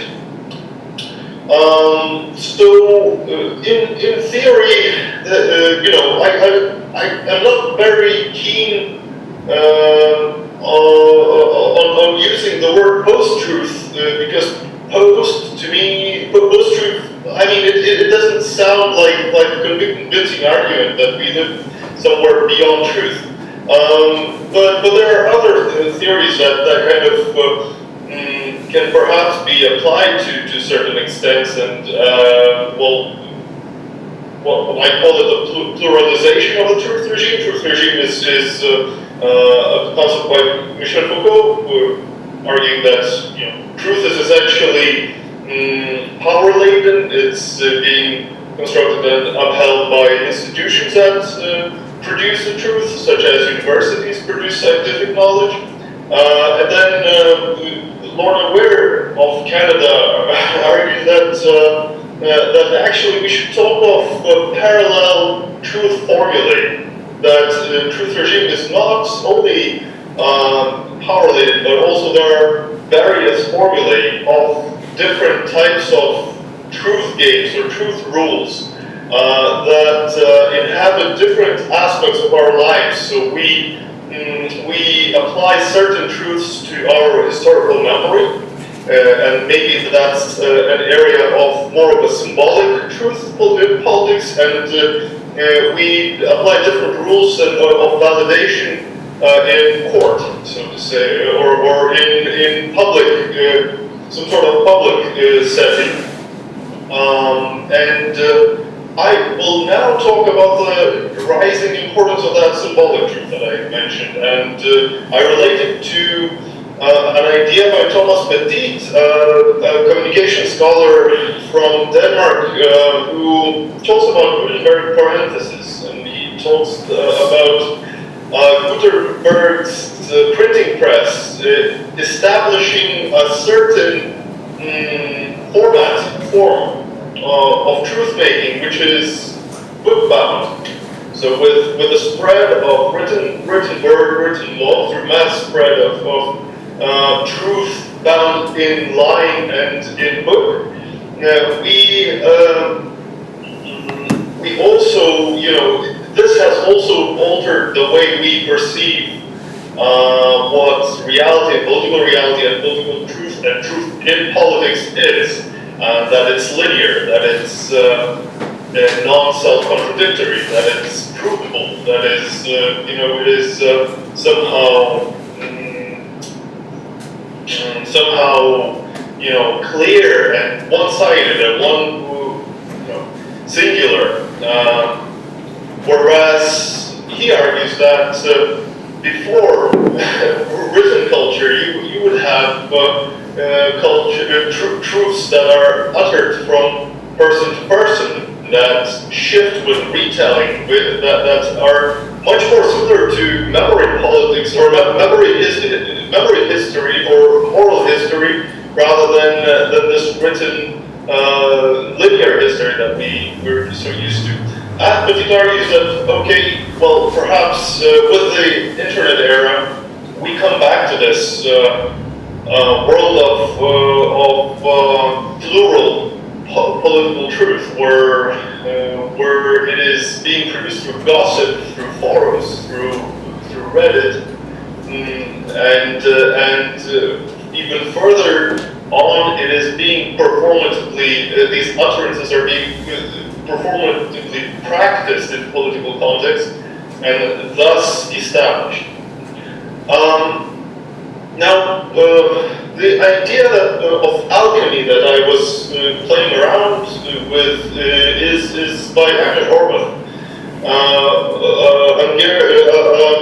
political anthropologist of Hungarian origins, who argues that an alchemic process is in essence, taking something that's intact and that's there, dismantling it and using the power that's held within. So if we take a political symbol, you take a symbol, you deconstruct it and use that potential, that emotional charge, that character, that historical context that a symbol holds and kind of transform it, abuse it, and through that, in a sense, you can reproduce its applicability indefinitely. So it points to this sort of infinite use of images and symbols, which have been somehow alchemically reshaped, transformed. Now, when we go to the Lithuanian context, and sorry for this perhaps boring introduction with theory, but the picture that you see here is from riots that took place last year, August the 11th, and it is significant because we Lithuanians don't tend to riot a lot. We mumble and we grunt, but to cause a riot, something has to really stir the pot. And so there was one riot that took place at the times that Una already mentioned. That's in the context of the economic crisis, and now this riot was caused by a set of weird reasons, but in the context of COVID restrictions. So again, during the crisis. What's specifically interesting about it is the symbolism that the rioters were using. And in this picture you can see a Lithuanian flag that is being used as a shield almost from water. I wonder, perhaps that's a water cannon. It was also used as a spear, so the national symbols are, in one sense, they're held as an argument, symbolic argument of righteousness, and in parallel, it's also being used as some sort of projectile or as in very non-flaggish ways. So that's an interesting sort of transformation of how symbols are being utilized in protest culture. I will also urge you to notice, I don't know if you can see my mouse marker, can you see it? Yes. So right here, if you squint a little, maybe you'll see, it's an icon of a tree with leaves. And I'll show you it in a clearer picture later. So before the riots took place, there was a protest in front of the Parliament House. And this square is symbolic again because it is here that the Lithuanian independence movement Sąjūdis was gathering and most importantly defending the recently established state, post-Soviet state, non-Soviet Lithuanian Republic that had been established in 1990 and it had to be defended in 1991 by a crowd of peaceful, non-violent protesters who were threatened with the Soviet army, who had driven in with tanks and in some miraculous way, they decided not to crush all the people that had gathered there. And although there were some victims, we avoided, Ukraine's situation. And so this square to a Lithuanian political memory is a square where sort of miracles happen through performed political will, where a peaceful protest can win against attack. In this square, these protesters gathered, and what they were protesting against was the COVID policy. So this was an anti-vax, sort of anti-COVID protest, which is a common occurrence was a common occurrence across Europe and beyond. But this one also used Nazi symbolism and other moments that are important to take a look at and to decode somehow to understand. But he said, well, also notice the yellow stars. It also is interesting that these protests, you can see the portrait of Prime Minister here with Hitler's mustache, and stop this green has dictatorship. So you know, it's you can already see that it's a vulgarization of political symbols. But these protests kind of evolved later in the night into these protests. So it's interesting how these flags that are being used in a very similar way as I will show you in a moment, in this way that the Lithuanian independence has been won. But at the same time, it becomes this banal or vulgar tool of fighting, petty street fighting by hooligans. And even before that, a similarly, a connected movement against LGBT rights and for the strong family. Well, for these family traditional family values was taking place in Lithuania. So it's all happening over the last summer, and you can notice the symbol here, the tree with the branches. It's actually the same flag. I don't know if you can make out the different colors here, but it's it's basically representing a myth of Lithuanian grandeur and this national tree, the oak tree in Lithuania, and of course it's made out of families, and well, you can figure out the iconography yourself. But in addition, it's certainly pro-Christian. I'm sure this gentleman is the most pious of them all, and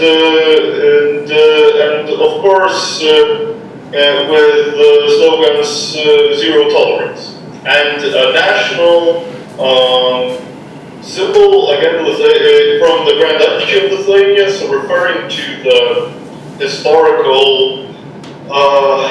medieval state, the Grand Duchy of Lithuania, which also bore these symbols, as well as the non-official or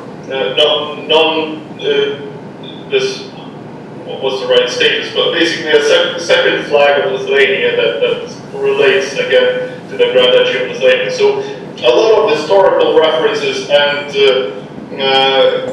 Christian value references and symbolic argumentation in support of a strong family, and of course beating and abusing LGBT community.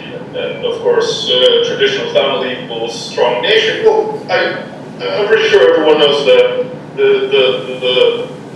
standardized argumentation. Nothing too original here. However, these three connect, and they not only connect through organizational agency, that is, organizations who organized this also participated in that, and well, they separated themselves from this, but this led to this. So, but also the symbolism. So where does this symbolism and this type of performance derive from? Well, it derived from, I already mentioned, the independence movements, where, having a flag raised only would cause you a fine, and it was indeed an effort to resist the absurdity of the Soviet system, and of course to commemorate the totalitarian past, again, as Yelena already mentioned, equalization of Nazi and Soviet regimes through the notion of totality, totalitarianism. Again, we can connect it to this argument, and I'm purely speaking in symbolic terms now through the arguments. Again, use of religious symbols as arguments for the truthfulness of the protesters' message, and this well, USSR, SS, notice this. So all of that symbolism has been used before. The difference, however, is that it has been used for resisting real repression, real totalitarian regime. There was also a different counter-protest that was called Jedinstvo. So there was the National Independence Movement was called Sąjūdis, the act of moving together is literally translated, and Jedinstvo is a Russian word meaning well, unity, and it was designed as by the Soviet government as a performative resistance movement to oppose Zionism, but it didn't stick that well. But the symbolism with the SS and the Grand Duchy of Lithuania symbol with swastikas is there as well. So this is the heritage of the political performance culture, as I observe that. Right, and now we can kind of see how this political right, kind of shifts from one cause to another. It takes on a life of its own, and it's being transformed. So here are appeals to divine intervention. Here is a woman standing in front of tanks, holding, not knowing if she will survive till tomorrow, and holding a sign, God will help, Lithuania will win. And here, of course, is an appeal for God to save families without tanks.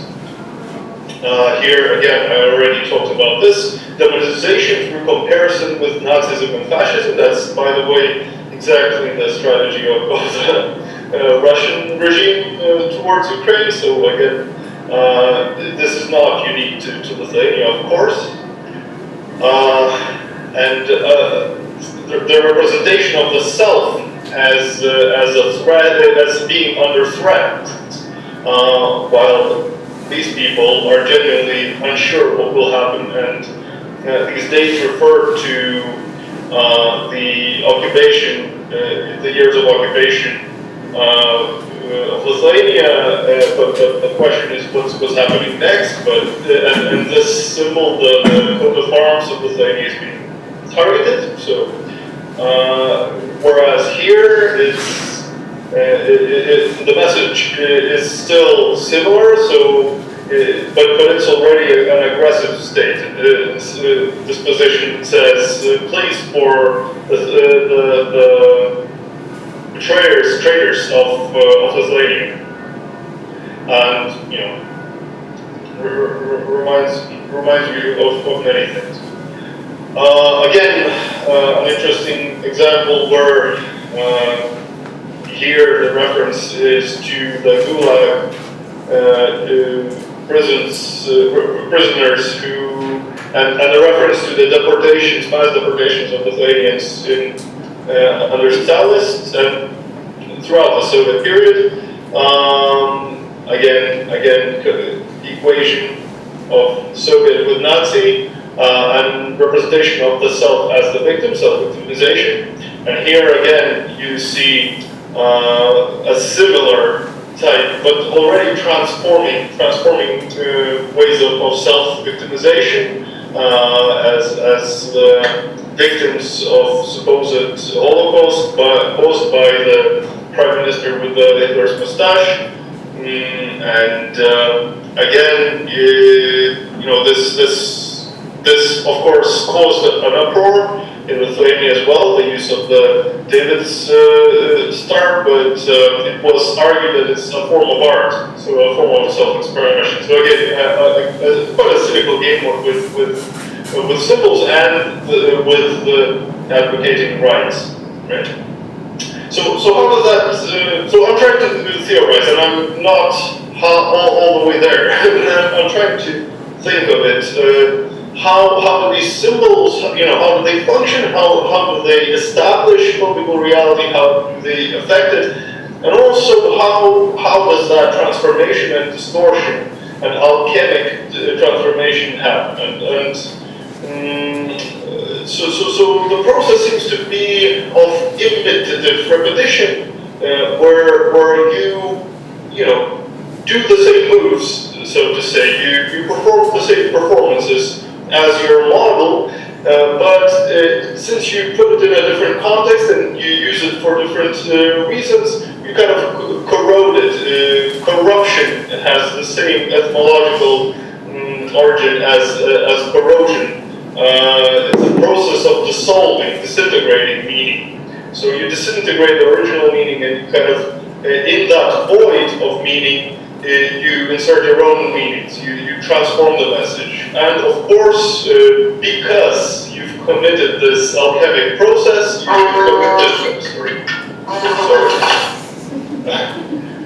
because you've committed this alchemic process, you can now mass reproduce, because the form is no longer connected to the content, to the original shape, to the original message. So you can mass reproduce it any way you want. So you can throw flags around, and you can use them as shields and as whatever you want, while still claiming, alchemically claiming, the power of a symbol.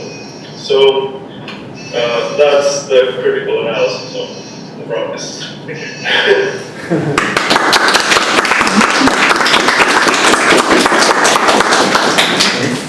So thank you so much. Now, how do you feel what you heard? And I heard this word peripheries quite a few times, and I think what might be common between the two regions is rethinking this concept. I'm not sure if it still applies to, at least speaking about the Baltic states and how we feel about ourselves within the art field, and the connections that we have sort of created with the global art scene. I think there is a strong resistance to a term art scene periphery, or this dichotomy between West and East, because in our, and I know this may talk about this more better than me, but in our common imagination or mind, we are part of the West, and we have this strong resistance to the East. And it's a bit difficult to talk about it right now, because I think it's such a turning point for the Baltic states. And even from personal experience and people, just from my family, my friends who are not part of the art field, just general public, let's call them that, which is also a weird term, but still, the view of the East, and for us, I think the East is still Russia.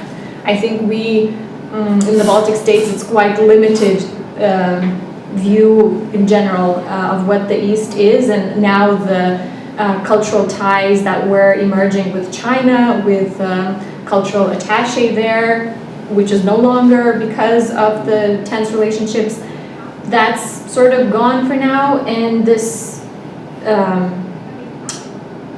tense relationship is changing right now due to the war. And also, I'm not sure if that's bringing us closer to the West, if that's creating a more fragmented view of, who we are, but I think that's a topic that could be interesting, and in terms of historic memory as well, because I think we very clearly separate ourselves from the Soviet past. This was the occupying force. And this is not who we are. This is not, very often it's not part of our narrative. And I was actually on a slightly, on a tangent maybe, but I was quite perplexed when I saw this riot with these people pretending to be Jewish in a concentration camp or whatever, because our relationship to fascism is also very complex and complicated.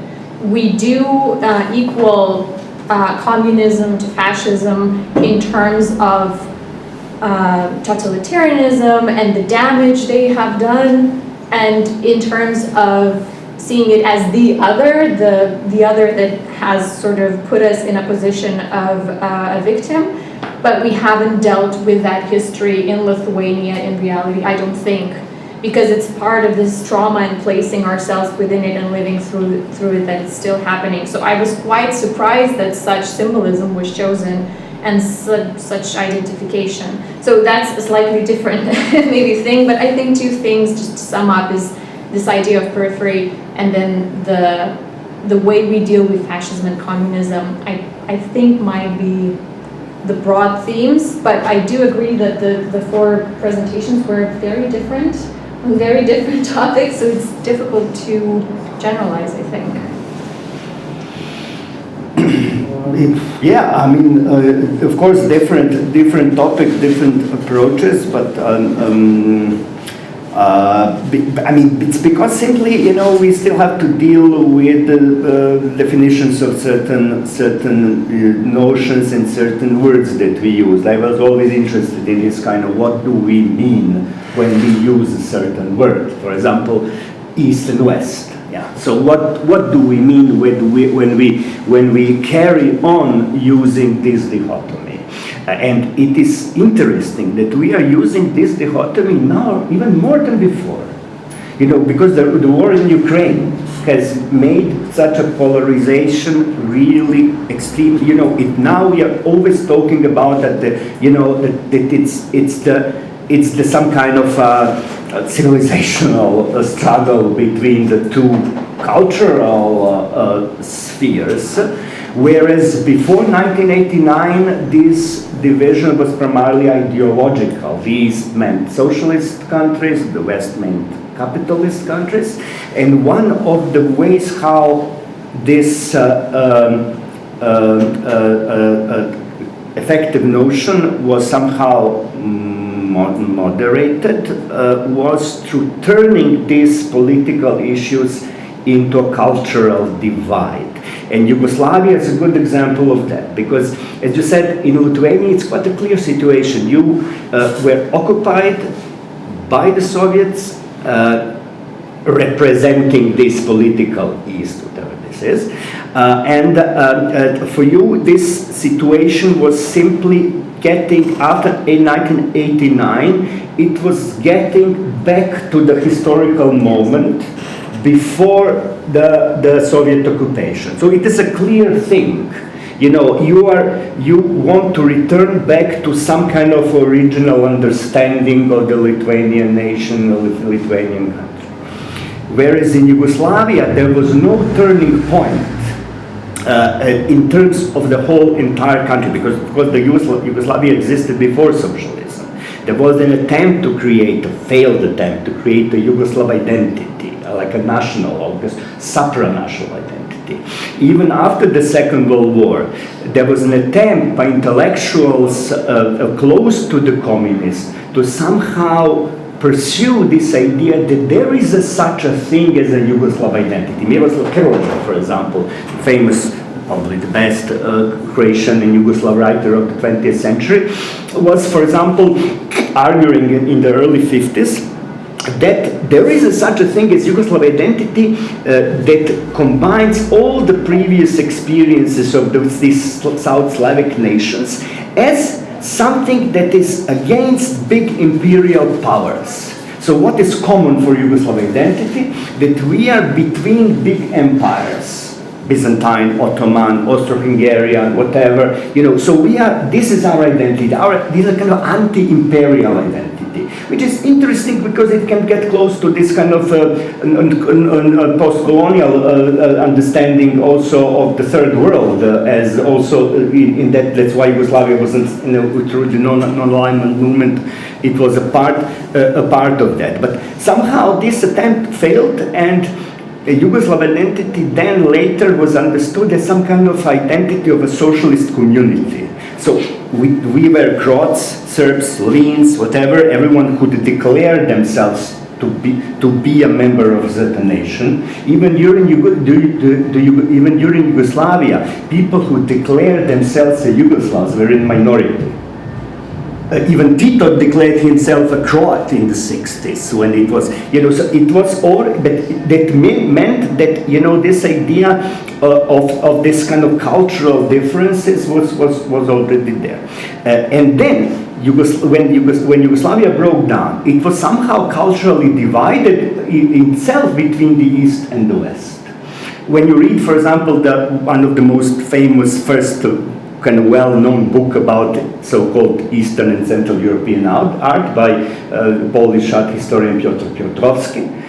In that book, he singled out artistic practices in Slovenia and Croatia as part of the Central European non-East part, and he didn't consider art in Serbia, Macedonia, Montenegro, and so on. In this book, you don't have any examples, for example, of the Serbian art. So in this book, he already made this kind of divided Yugoslavia into two cultural zones. In order somehow, what I'm trying to argue, to culturalize politics, to culturalize, and this is one of the arguments of the theoretician Boris Budin also, but he wrote a lot of text about this notion of the culturalization of politics. And I think this is exactly in Ayvida's presentation also something that is quite present, that you are somehow replacing the clear political agenda by this kind of carnivalesque culturalization and so on. So this is still kind of an open question. What do we? For me, this is striking that we are, using this opposition East and West now. I thought somehow that this will disappear. After 1989, that the world, we're saying we are in a global world, blah blah blah. This is like these kind of distinctions are kind of Cold War distinctions, and now we have again the Cold War situation kind of transported into kind of a fight which is no longer ideological, because there's capitalism in Russia, there is a capitalism in the West, so the ideologies are the same somehow, you don't, Putin is not arguing for some kind of other ideological system. He just wants to have a chunk of his power within the capital, to have this kind of strong country within the global, or China, for example. Even the best example is China. It's still formally a communist country with the laissez-faire, or not really laissez-faire, but some kind of capitalist economy. So we are kind of struggling still with these kind of notions that we need to use. And that are kind of affecting also our historical, and what Jelena was also saying about this ethnic movement in Serbia, who are like a royalist right-wing movement who was collaborating with the Nazis during the Second World War, and now they want to present themselves as anti-fascist movement. So they are kind of trying to kind of escape this kind of already built ideological polarization, because to say that because the war in Yugoslavia, or the national liberation struggle in Yugoslavia had this kind of double identity. It was anti-fascist struggle, but it was also in the same time a socialist revolution, and this is what makes Yugoslav case particular. To all the countries like Lithuania and Poland and so on, the communism was brought by Russian soldiers, by the Red Army. Red Army kind of brought it. Whereas in Yugoslavia, during the war, the constitution of the new country was established, through this idea that it was not only the kind of fight against Nazis, but it's also fight for the new type of political order. And they were very aware of it because, Yugoslavia was not, socialist Yugoslavia was not established or pronounced in 1945, but already in 1943. So already during the war, they made a kind of state bodies which would be kind of the future government or the future, institutions of this new country. So that would be kind of short intervention, but I think that this is East-West is still kind of an open question. And I would go back to the notion of periphery as well. I mean, no one, if you look at all across, let's say, Central, Eastern and Southeastern Europe, that used to be called only Eastern Europe, no one wants to be called Eastern Europe and no one wants to be called periphery. And we have a very useful concept of semi-peripheries that is useful for these, if we want to look at the Baltics and the Balkans, if we want to look at the Balkans and Ireland or Scotland, for example. I think this is much more useful, actually analytical concept that can help us and could maybe also be useful for your project. But for me it is really interesting what this, if we look at the post-socialist world, I think it is a bit problematic to say only region because it is regions. We will find in each one of these countries this idea that we were Europe, but then we were stolen from Europe by communism, and then in 1989, 1991 and so on, we had this, we can really see everywhere the narrative of the return to Europe. And for me it is interesting to see what this narrative then does and how different political, social, cultural actors then see this road back to Europe and what they do to return to Europe and so on. And in the case of Serbia, and in the case of my obvious interest in memory politics, it was also this construction of new ideal historical references from the Second World War who were not communists, who were not Yugoslavs, and that's where Chetniks emerged as anti-fascists very conveniently. And I think also for when it comes to the idea of Eastern Europe and this very strong strive to escape from it, because no one wants to be Eastern Europe either, the same way as periphery. We have now a very strong movement to decolonize Eastern Europe and to actually look at this concept a bit differently and not to only see it as something offensive almost, to be a country to be called Eastern Europe, but to kind of embrace it and decolonize it and look at it critically from the post-colonial studies perspective. And this is also something useful again, a similar way to semi-periphery. And I can't remember the name of the Serbian feminist scholar who coined this term that is often used.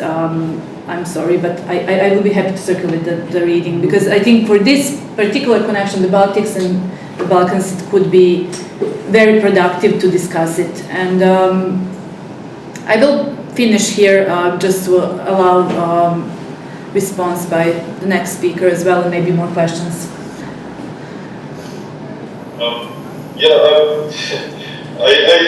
I suppose we're in agreement that being peripheral is the thing that connects, but it's also interesting that, well, I kind of came up with this idea of central marginality. So being on the margin of one and another, or on the margin of the West, as we want to imagine it, but at the same time somehow ending up at the problematic center as a region, as an area, between Balkans and the Baltics, as 2 points that kind of mark this centrally marginal, strip, territorial strip that kind of always ends up in the middle of problems in some sense, because the the short 20th century started in Sarajevo and finished in Vilnius, one might say. And we had the Berlin Wall in that Central Eastern world, and we had Holodomor, and we had Ukraine now that's redefining. So it's an area altogether. We're both part of the area that puts status quo into question constantly, historically, and I think that this marginality and this being on the periphery, just like in society, right? When we talk about ethnic minorities, for instance, they put status quo into question. They are at the verge of what's taken for granted, and so why that is, maybe up for a different discussion. But so is art, in a sense. So I think if I was to draw the question of art as a phenomenon, the function of art is very often to transgress, to question, to critique, to alter. And in that sense, this liminal space that we all inhabit provides fertile soil for this, just as a lived space. So the moment of central marginality, but also here's another idea. I completely understand Bronislav's argument that Yugoslavia was the only war that resulted from the post-Soviet sort of transition or post-socialist transition. But I would say, that Sovietism as such, as a condition, lived condition, especially in human experiential terms, has hardly finished, let's say, in Belarus, and up till fairly recently has hardly finished in Ukraine. So if we talk on this purely human experiential level, I would even argue that the war in Ukraine since 2014 onwards is some sort of post-communist transition after historical end of the Soviet Union. Mm-hmm. Of a certain culture, or as you argued, ideology, but also this sort of way of life, or maybe modernization path. That's yet another part that we might not have time to delve into, but certainly all these problems point to immense potential for creativity, critique, and all these things emerge from this situation of being marginal yet finding ourselves central time and time again. Yeah, if I also can add something in the meaning of the struggle and the periphery. There is a nice book, Provincializing Europe, from Depes Charabiti, when he said that Europe provincialized itself from the history, and in the meaning that we should learn much more, or should I put it like this, we should pacify the history so we can learn much more about ourselves, because often we are struggling with nationalities in history, and we always had problems with this, and the small countries like Balkans and the countries in the Baltic always are struggling to find themselves and to position themselves. For history, provincialization, it's a bad thing. You can always do the political narratives from history and to fight with them toward if you want to win something like the elections. But from other side, what I think about art in this time of struggle is actually flourishing somehow, from my notion of art and culture, like from the Balkans and also from other countries as well, which this struggle is exactly the reason what gives the life to art and culture, even if it's like the demystification of the history, but also if it's like how I miss the word, like to be a dissident of the art, it gives you more power. And I wanted to say also about the periphery. Periphery is exactly what's the boundary of peripheries is exactly, or what grow you as a periphery in the world is actually the power itself.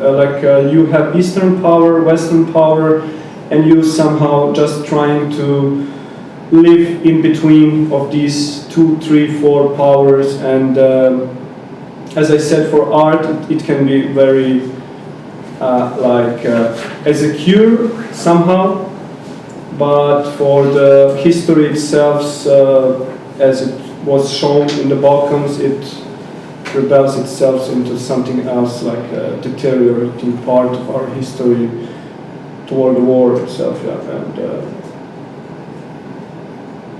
so, do you have something? We can also continue on the same notion of how actually this being kind of like in this on this line in between, because as you said, it can be something good for art movement and culture. I don't know, would everyone agree with that, or would you like to add something? I think it's very interesting thought, which I would argue that I can understand what you said and what it means, and I agree that it can be some kind of a driving engine to create and to express and to stand against something you feel not good being in or very uncomfortable. But I think having some freedom and placing yourself as an artist in a different situation, you also would notice lots of different injustice around you, which can be also the driving force for your creativity. Just I wanted to note on that, and if you would like to say something, we can go to another question, or you can have some thoughts on this.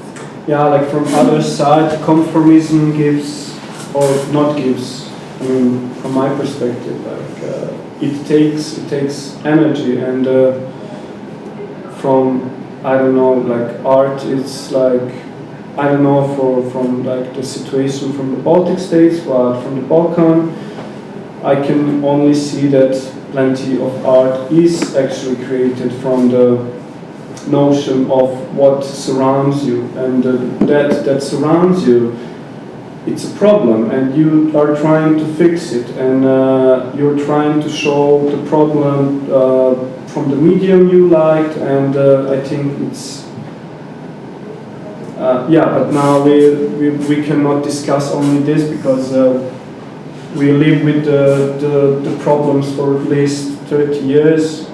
Also, we can question what problems people had in the Yugoslavia, and exactly Yugoslavia, we can see it as a utopistic image, is a kind of good for everyone, but it was actually not good for everyone. And also on the Baltic, we had the Soviet Union, which also wasn't good for everyone, and wasn't good at all. Is that, yeah? Kind of. I don't know. Well. Good or bad? Is that the question?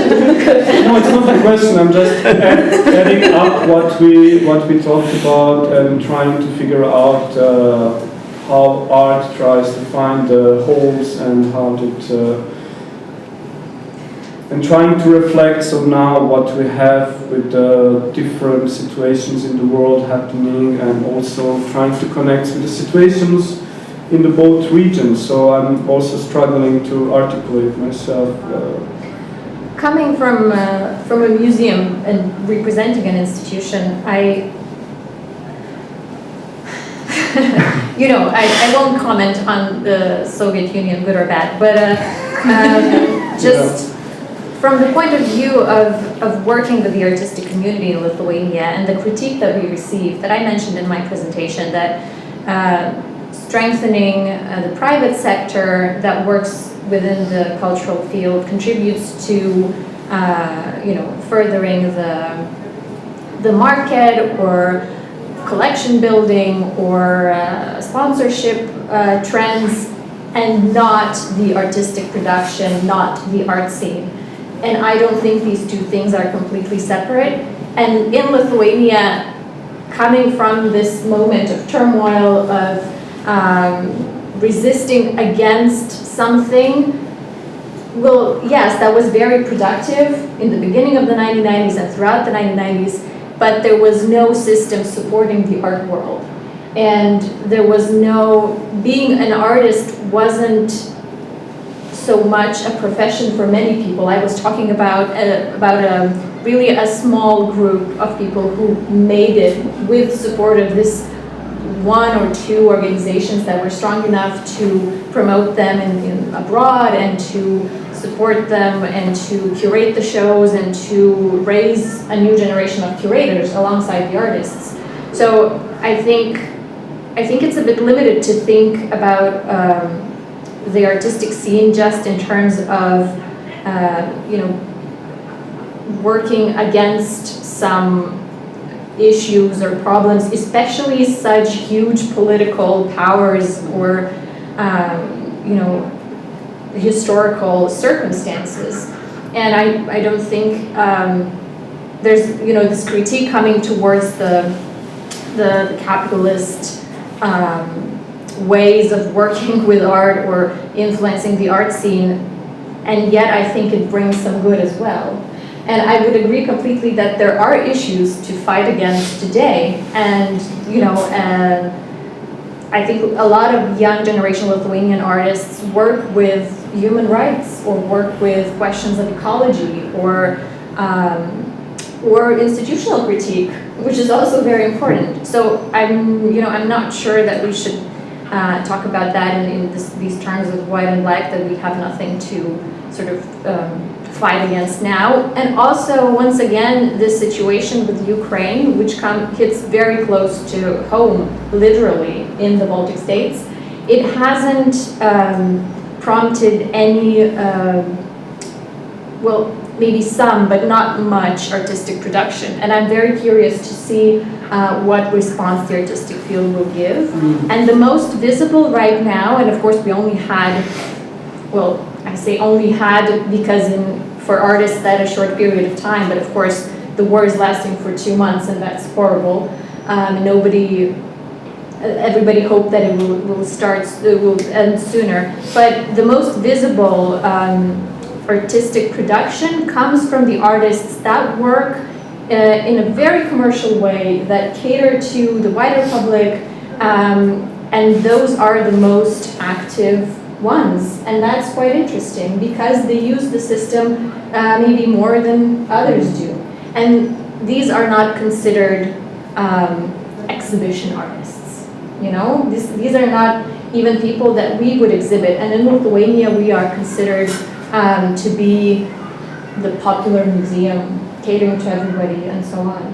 So I'm very curious to see what this situation brings out, but also, maybe not related to what you were saying, but I think that thinking about the Baltic states as one is a bit problematic today as well. And maybe same for the Balkans. You even had to, say that it's only post-Yugoslavian, area. And so this discussion that we're having today is actually about 2 countries, I think. Yes, you're right. That is that. Yeah, absolutely. Now you pinpointed the whole problem of a discussion. So much of the Baltics and the Balkans, and it's easy to say that in the Baltics, 3 sister countries, and we have the Baltic Way from Vilnius to Tallinn and so on. But this is history which is 30 years old. I am 30 years old, so I didn't participate in any of that. That's memory, the sort of social memory that I'm inheriting from someone. So even, once again, working in an institution, we are just building the relationships with other Baltic states, other collections, and so on. They are existing, of course, it's not completely new, but it's not a unified art scene. It's not a, circulation happening every day and ideas exchanged and so on. I would say three very different countries, same, I guess, for the Balkans, and for sure. I think I also mentioned, like in the opening speech, that we talked to some of you. Yes, for sure. We're talking basically Lithuania, Serbia. That's where we start the project. As the project has, we have an idea to touch other countries and discuss in a later events. But at the moment, we started from where we are, what we know, and what we can say about it.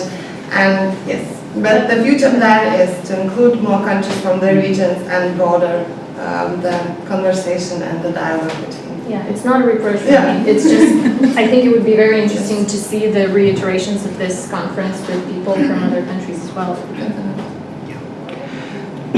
Yeah, art. It's now I kind of so far avoided discussing art somehow. It was, but the others, because I always feel kind of uncomfortable when we attach this kind of national cultural identities to art production. And to kind of so it's for me always difficult to think about how Lithuania, Serbia, and art. So art is something that is cannot be fully understood only in terms of a kind of a symptom of national cultural logic. Yeah, at least this was one of the ideas of art in the times where still there was such a thing called autonomy. What we witnessed in the last 30 or more years is not only these things that we discussed already, but also the disappearance of this modernist notion of the artistic autonomy. Something that was, for my upbringing, absolutely essential. That there is such a thing as artistic autonomy. Even in socialist Yugoslavia, there was such a thing as artistic autonomy. This is also one of the differences. No one was expected, already in the 50s, artists were not expected to address social, political, or other issues. Even it was encouraged for them not to address it, because this is how the country showed itself as being liberal. There are no demands to put on artists, but they can freely, paint abstract painters like Georg Jackson Pollock or whatever, and living in Yugoslavia as well, because art does not know any boundaries. Yeah, that was this kind of internationalist, modernist logic, which somehow disappeared. And it disappeared into this kind of a fragmentation, as many other, this kind of high-profile big notions. Art is one of these kind of big notions that are now fragmented, and art is now more and more, as far as I understood as some kind of a cultural symptom, or either as a symptom, if you look at art as a kind of passive form, or as a cultural intervention, if we want to think about this in an active form. So it is as one curator 20 years ago said, I forgot the name, I was quoting him on some of the text, he said, now it's no longer a question what is art, but the question is what we can do with art. So this kind of instrumental logic without really questioning what do we really mean when we say art. And I think this is very often our problem. I think that all of us will have, when you think art, we will have kind of maybe different kind of ideas. What do we really imply? What Rasha Todosievich in the famous performance from the 70s said, "Was ist Kunst?" when he was shouting at this girl and constantly repeating this question, "Was ist Kunst? Was ist Kunst? Was ist Kunst?" This kind of inability, this kind of impossibility basically to define it. And now, in this kind of a shift, now we realized, as we realized with many other notions, that we really cannot define it. So let it be, and we will simply use it as some kind of a tool. And here we have some kind of a situation which is quite, I think, quite complicated. To say who is an artist? How does one artist identify herself? Who is saying that someone is an artist? What are the preconditions for the notion? And this is, I think, one of the reasons why today it is complicated not to talk about art outside of this fragmented logic. That's why I like, for example, the book by Peter Osborne 10 years ago about ontology of contemporary art. I said, well, when I saw the title of this book, I said, oh my God, finally someone is writing about ontology of contemporary art. There is such a thing as ontology. There's a question of, ontologically what art is. And no one was asking these questions for 30 years. It was 30 years ago. It was ontology. This is so kind of passé, to think about in these ontological terms. But I think today we need this kind of stuff more than ever. To kind of philosophically readdress the notion of art in its historical condition, in its historical meaning. Do we still cling to the notion that was made in 15th century when the notion was kind of created, or 16 with the Vasaris book, because before that there was no such a thing as art. Or Hans Belting's book about art before 1400s was called Art Before the Era of Art, because there's in the 12th century you were not really aware that you're making art. And now this is like a different thing. Now this kind of your own awareness that what you're doing could be art is something that then it can be used maybe as a tool. That's why we are saying artists are now dealing with some issues. In modernist times, artists were not dealing with an issue.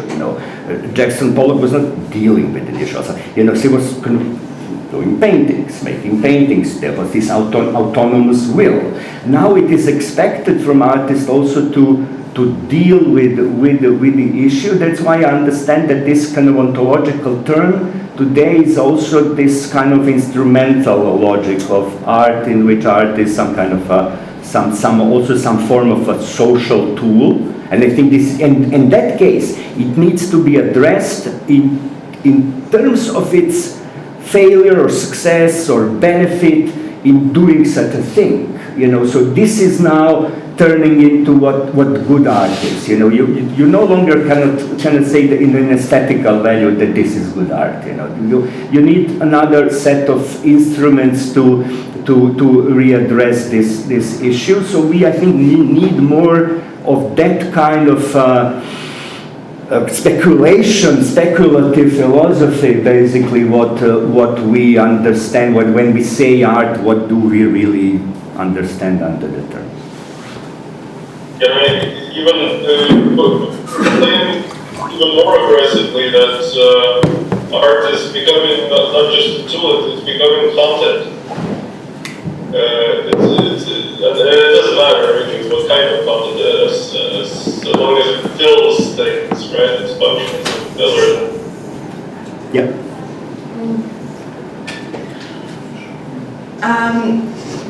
We have to start slowly to wrap up. Jelena would like to add something to the last round, and then I would like if the audience have a questions, like give them a chance to ask. Well, I actually have to leave very soon because I have something else planned at 8. But I would just thank you for the invitation, and I'm really curious to see how this project will continue, what other discussions you will organize that I will hopefully be able to attend. I think this is a really very interesting and productive geographical focus, and I'm also curious also about these residences and exhibitions that will come out of it and how that will look like. So just that's it. I'm not going to spend any more time. Thank you for inviting me, and thank you for staying with last so long. Thank you so much. Anyone would like to ask something from our audience? Yeah. Talking about maybe about the current art, and is it? I mean, I don't feel Lithuania's peripheral art scene currently. I feel it actually is used as a tool, as you mentioned, and that's why I find it very international, especially in the Western world and States, for example. I think maybe more even European, but I don't know about Balkan or Serbian art scene. Is it also the same internationally, or is it some kind of a different, and it's maybe Eastern or some kind of different kind of maybe Balkan actually taste of the art? I don't know. Yeah, understand what you. Yeah. It's actually a question for all of you because I think especially you're working in a gallery, so it's you've seen a lot of art.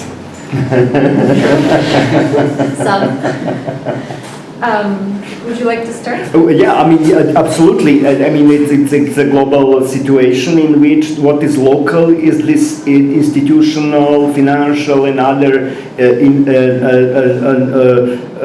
obstacle for an artist to kind of develop and to work and to exhibit. That's why most of the artists that are having this kind of artistic ambitions would simply move somewhere else. They will not stay in Serbia. Is it because it's peripheral? No, it's because of the institutional situation, lack of funding, institutional negligence,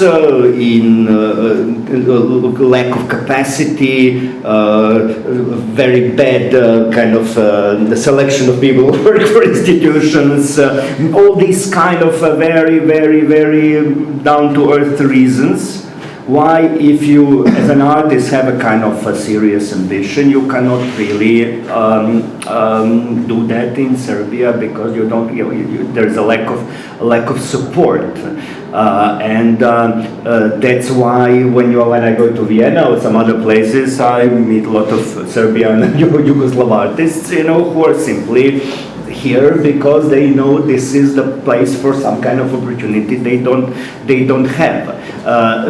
So and also the question is what you reminded me, something that, for example, related to the 90s, is this kind of expectations for whom this art is for. So for an ambitious artist in Serbia knows that his or her art is not basically, it's kind of should be addressed for some kind of more global community, and this would be the goal of art. So he wants to, for the eyes of this kind of Western curator, whatever. And I remember in the 90s. When the people were coming to Serbia, curators were coming to Serbia and expecting to see more of this art which will be critical towards the war.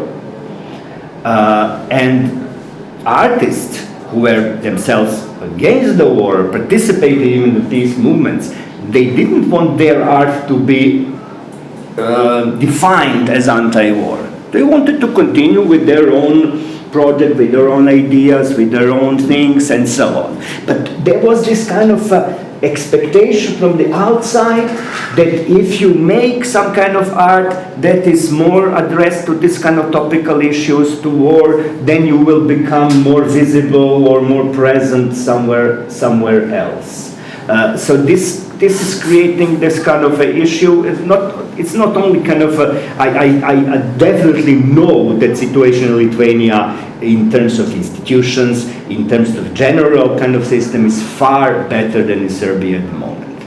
So what does it mean that that Serbia is a periphery, Lithuania is not, and so on? So these are the kind of complex things. But I always believe in this kind of material Marxist analysis of the concrete situation. Concrete situation in Serbia is as it is. Artists cannot survive there, It is simple as that and nothing else, you know. So these are like a very basic things. But the type of art is like international art. You can encounter everywhere. And I also think that some of the things that was produced in Yugoslavia was that even avant la lettre. That's why I mentioned Škart Group, who was doing this participatory art before the name was coined. Or for example, Goran Đorđević, who was doing some kind of appropriation art before in the 70s, before this trend in the 1980s in New York was established. You know, so these are one of the benefits of being peripheral. You can experiment these things, but the things what you want to do, how you survive with that, how you're going to fit, how you're going to spend your life, how you're going to eat, what are you going to what are you going to do when you have a family or not. These are the issues that are kind of real, yeah. And you know, these real issues in Serbia at the moment are not resolved for someone who have this ambition to become an artist. And I would just add, before I leave there, that if we talk about Serbia at the moment, at the current regime of, we can call it the hybrid regime of authoritarian democracy or whatever, there is the idea of this kind of state government-sponsored culture. The Novi Sad European Capital of Culture this year is an example of that, where even if you have a chance to participate as an artist or also as a researcher, if you are invited to participate in a conference, you're not going to do that. You're not going to associate yourself with the regime-orchestrated cultural festival. So here we are also not talking about artists. Also, many researchers have left in the last years, and funding is really key there because, and that's why many of us are in Austria. I mean, here on the panel, there are a few of us artists and researchers who are here because of simply better working conditions, better support, and the lack of control, in a way, what you do and what your outputs are, regardless of what field you work on. And there are, for some artists now, very good conditions in Serbia, I would say, for some cultural workers, but if they participate in these, I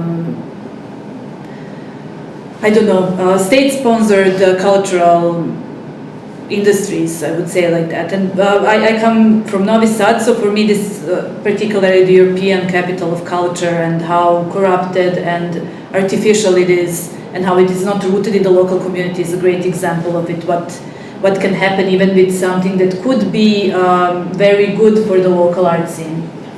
In that the situation in Lithuania is definitely different because Kaunas is the cultural capital of Europe in the same year, and their program is rooted in working with communities, activating local actors, and they've been doing that for the past 4 years, I think. As soon as they knew that they're going to be the cultural capital of Europe, they started working, and sort of, I think it really marks a certain revival of Kaunas art scene. And everybody was very inclined to be part of it. It's a completely different relationship with that particular event, and everybody is very excited about it. Also critical, we just had Marina's Abramović speech in a huge arena, and we have very polarized interpretations of that. Yes. But still, it was an event that attracted a lot of people interested in art and not, and just interested in the persona, and I think that's great. Also, the institutional situation and the scene might be more developed in Lithuania, that is true, but it's also impossible for artists to, if they have bigger global international ambitions, to just be based in Lithuania, because there aren't enough connections. Even institutionally, international shows of important artists still don't come to Lithuania. So if you want to educate yourself, if you want to create connections for your future career, even though it's not necessarily financial issues, you still would go study abroad. That's very, very common. And that's then goes and influences the art that these people make. Of course, someone who studied in Vienna and someone who studied in London, even though it's global art scene, etc., they do create different connections, etc., and they create different circles, and that's also just the reality of life. Then again, whether we are part of the global art scene, of course we are. I agree with you completely. But I think we, as an art scene, are living through this, I would say it's still experimental stage, especially in the institutional field, because we're learning from the good practices from the West, but that's a very problematic thing. You know, what are the good practices? And how do you take something from the big centers of the West and put it in the local context? And what does it mean for the artistic community, but also for the public, who has had 50 years of indoctrination about socialist art and has no proper art education? You know, how do you introduce those international names that are willing to come finally? You know, and how do you do this process? But also, I think I get a question and then I answer it, and then I get another idea which has nothing to do with the question. But I think what is important is this movement of rethinking modernism in terms of centers and peripheries as well. Not just the contemporary situation, but also modernism, because at least, but everywhere, it's such an important influence for various stages of art scene development throughout the 20th century and today. And there's like a project that we're doing with Fanabe Museum, where they're trying to rethink their own collection and rethink the connection between the Western Europe and the Eastern Europe, semi-periphery, whatever we decide to call it, through their practices. And I think those projects are important too, thinking not only about centers and peripheries today, but also rethinking the modernist paradigm as well from this point of view. Okay, also the question, like you mentioned Peter Piotrowski, and like he had this term about horizontal art history. And why you're saying like this globalization, like how does it approach to this term? Or how it changing? Horizontal history. Yeah. Oh, yeah, I would not get into that. I think I would have to, you know, kind of rethink it. Yeah. Sorry, I'm kind of tired now. You know, to kind of go back to this notion of horizontal art history, and in general, you know, because it deals with this whole idea of horizontalization, you know, which is kind of allegedly a good thing. But on the other hand, it has its apparent setbacks. So yeah, sorry. No, I thought like you were speaking about this globalization and how like there are centers. Also, it can be your institute center, but like you're also following these Western trends and how like you lose your regional heritage this way. And I just like interested in this conflict, like Definitely. for example, if you're working with another country's artist, like you mentioned this like exhibition you worked on with the Roma community from the Balkan, and like how you still like be, you know, like critical about what you're doing if you're like representing another artist. So I'm interested in these questions. Of course, we are interested too, and these are open questions that we work on.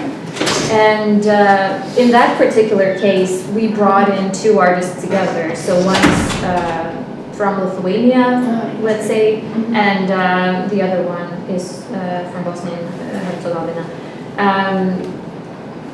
And because there we worked with the community as well, and we involved the local Roma community, we asked them about what would interest them. And because there's this process happening of them reaching out to other countries and communities in other countries and trying to see themselves outside of this local narrative a little bit, and trying to maybe look also for examples of strategies of how they could deal with certain issues that they face, etc. And just see themselves in a wider context. I think that's what they really need right now. That's why we suggested this artist. They were very interested, and so that's that was sort of in communication with the local community. So that was the strategy. But definitely, and especially because this idea of dissident art is very lively in Lithuania, and it was quite clear during the Soviet occupation. Very clear distinction of the state-approved art, and well, very clear. Not really, but I guess clearer than in Yugoslavia. So state-approved and dissident art or semi-nonconformist art. Today, a certain part of that influences how art is thought of in terms of its representation in institutions. And to put it very bluntly, if you're working with the general public, then you get this critique that you're dumbing down, that you're simplifying, that you're in the entertainment business, etc. But we're also dealing not only with the art scene, we're dealing with the public, and we're dealing with this huge vacuum and void of art education. You know? Maybe, I don't know. I think it's very different in the countries that did not have art that was so much controlled by the state, and art as a free form of expression rather than a form of consolidating political power. So these are big questions that we do work with, and we are not even in consensus within our team. We do have, different views, and in terms of institutions, we involve more and more professionals from other fields. So it's, curators, art historians working with marketing specialists or communication specialists, and that's yet a different level of negotiation there. And in a country that has no tradition of this, of working with art production in a very systematic way, not having art market, private galleries, we had them there's one which was active for like 20 years, but most of the recent ones, especially those that work with very young artists, established in the last 10 years. So this is very new, and that creates a lot of tensions. And, that's why I said, we look at the good practices of the West, but that's you always measure it against the local situation, and that's very particular in each case. Thanks. I think we should finish for today. It's a good. 8 o'clock. Yes, it got longer than we planned. Thank you very much. Thanks for the audience, for the participants. It was the first kickoff conference. I'm happy we did it. I found it very interesting. Also, of course, agree with everyone, very different presentations, but I think we had a lot to learn, which we need to sit down and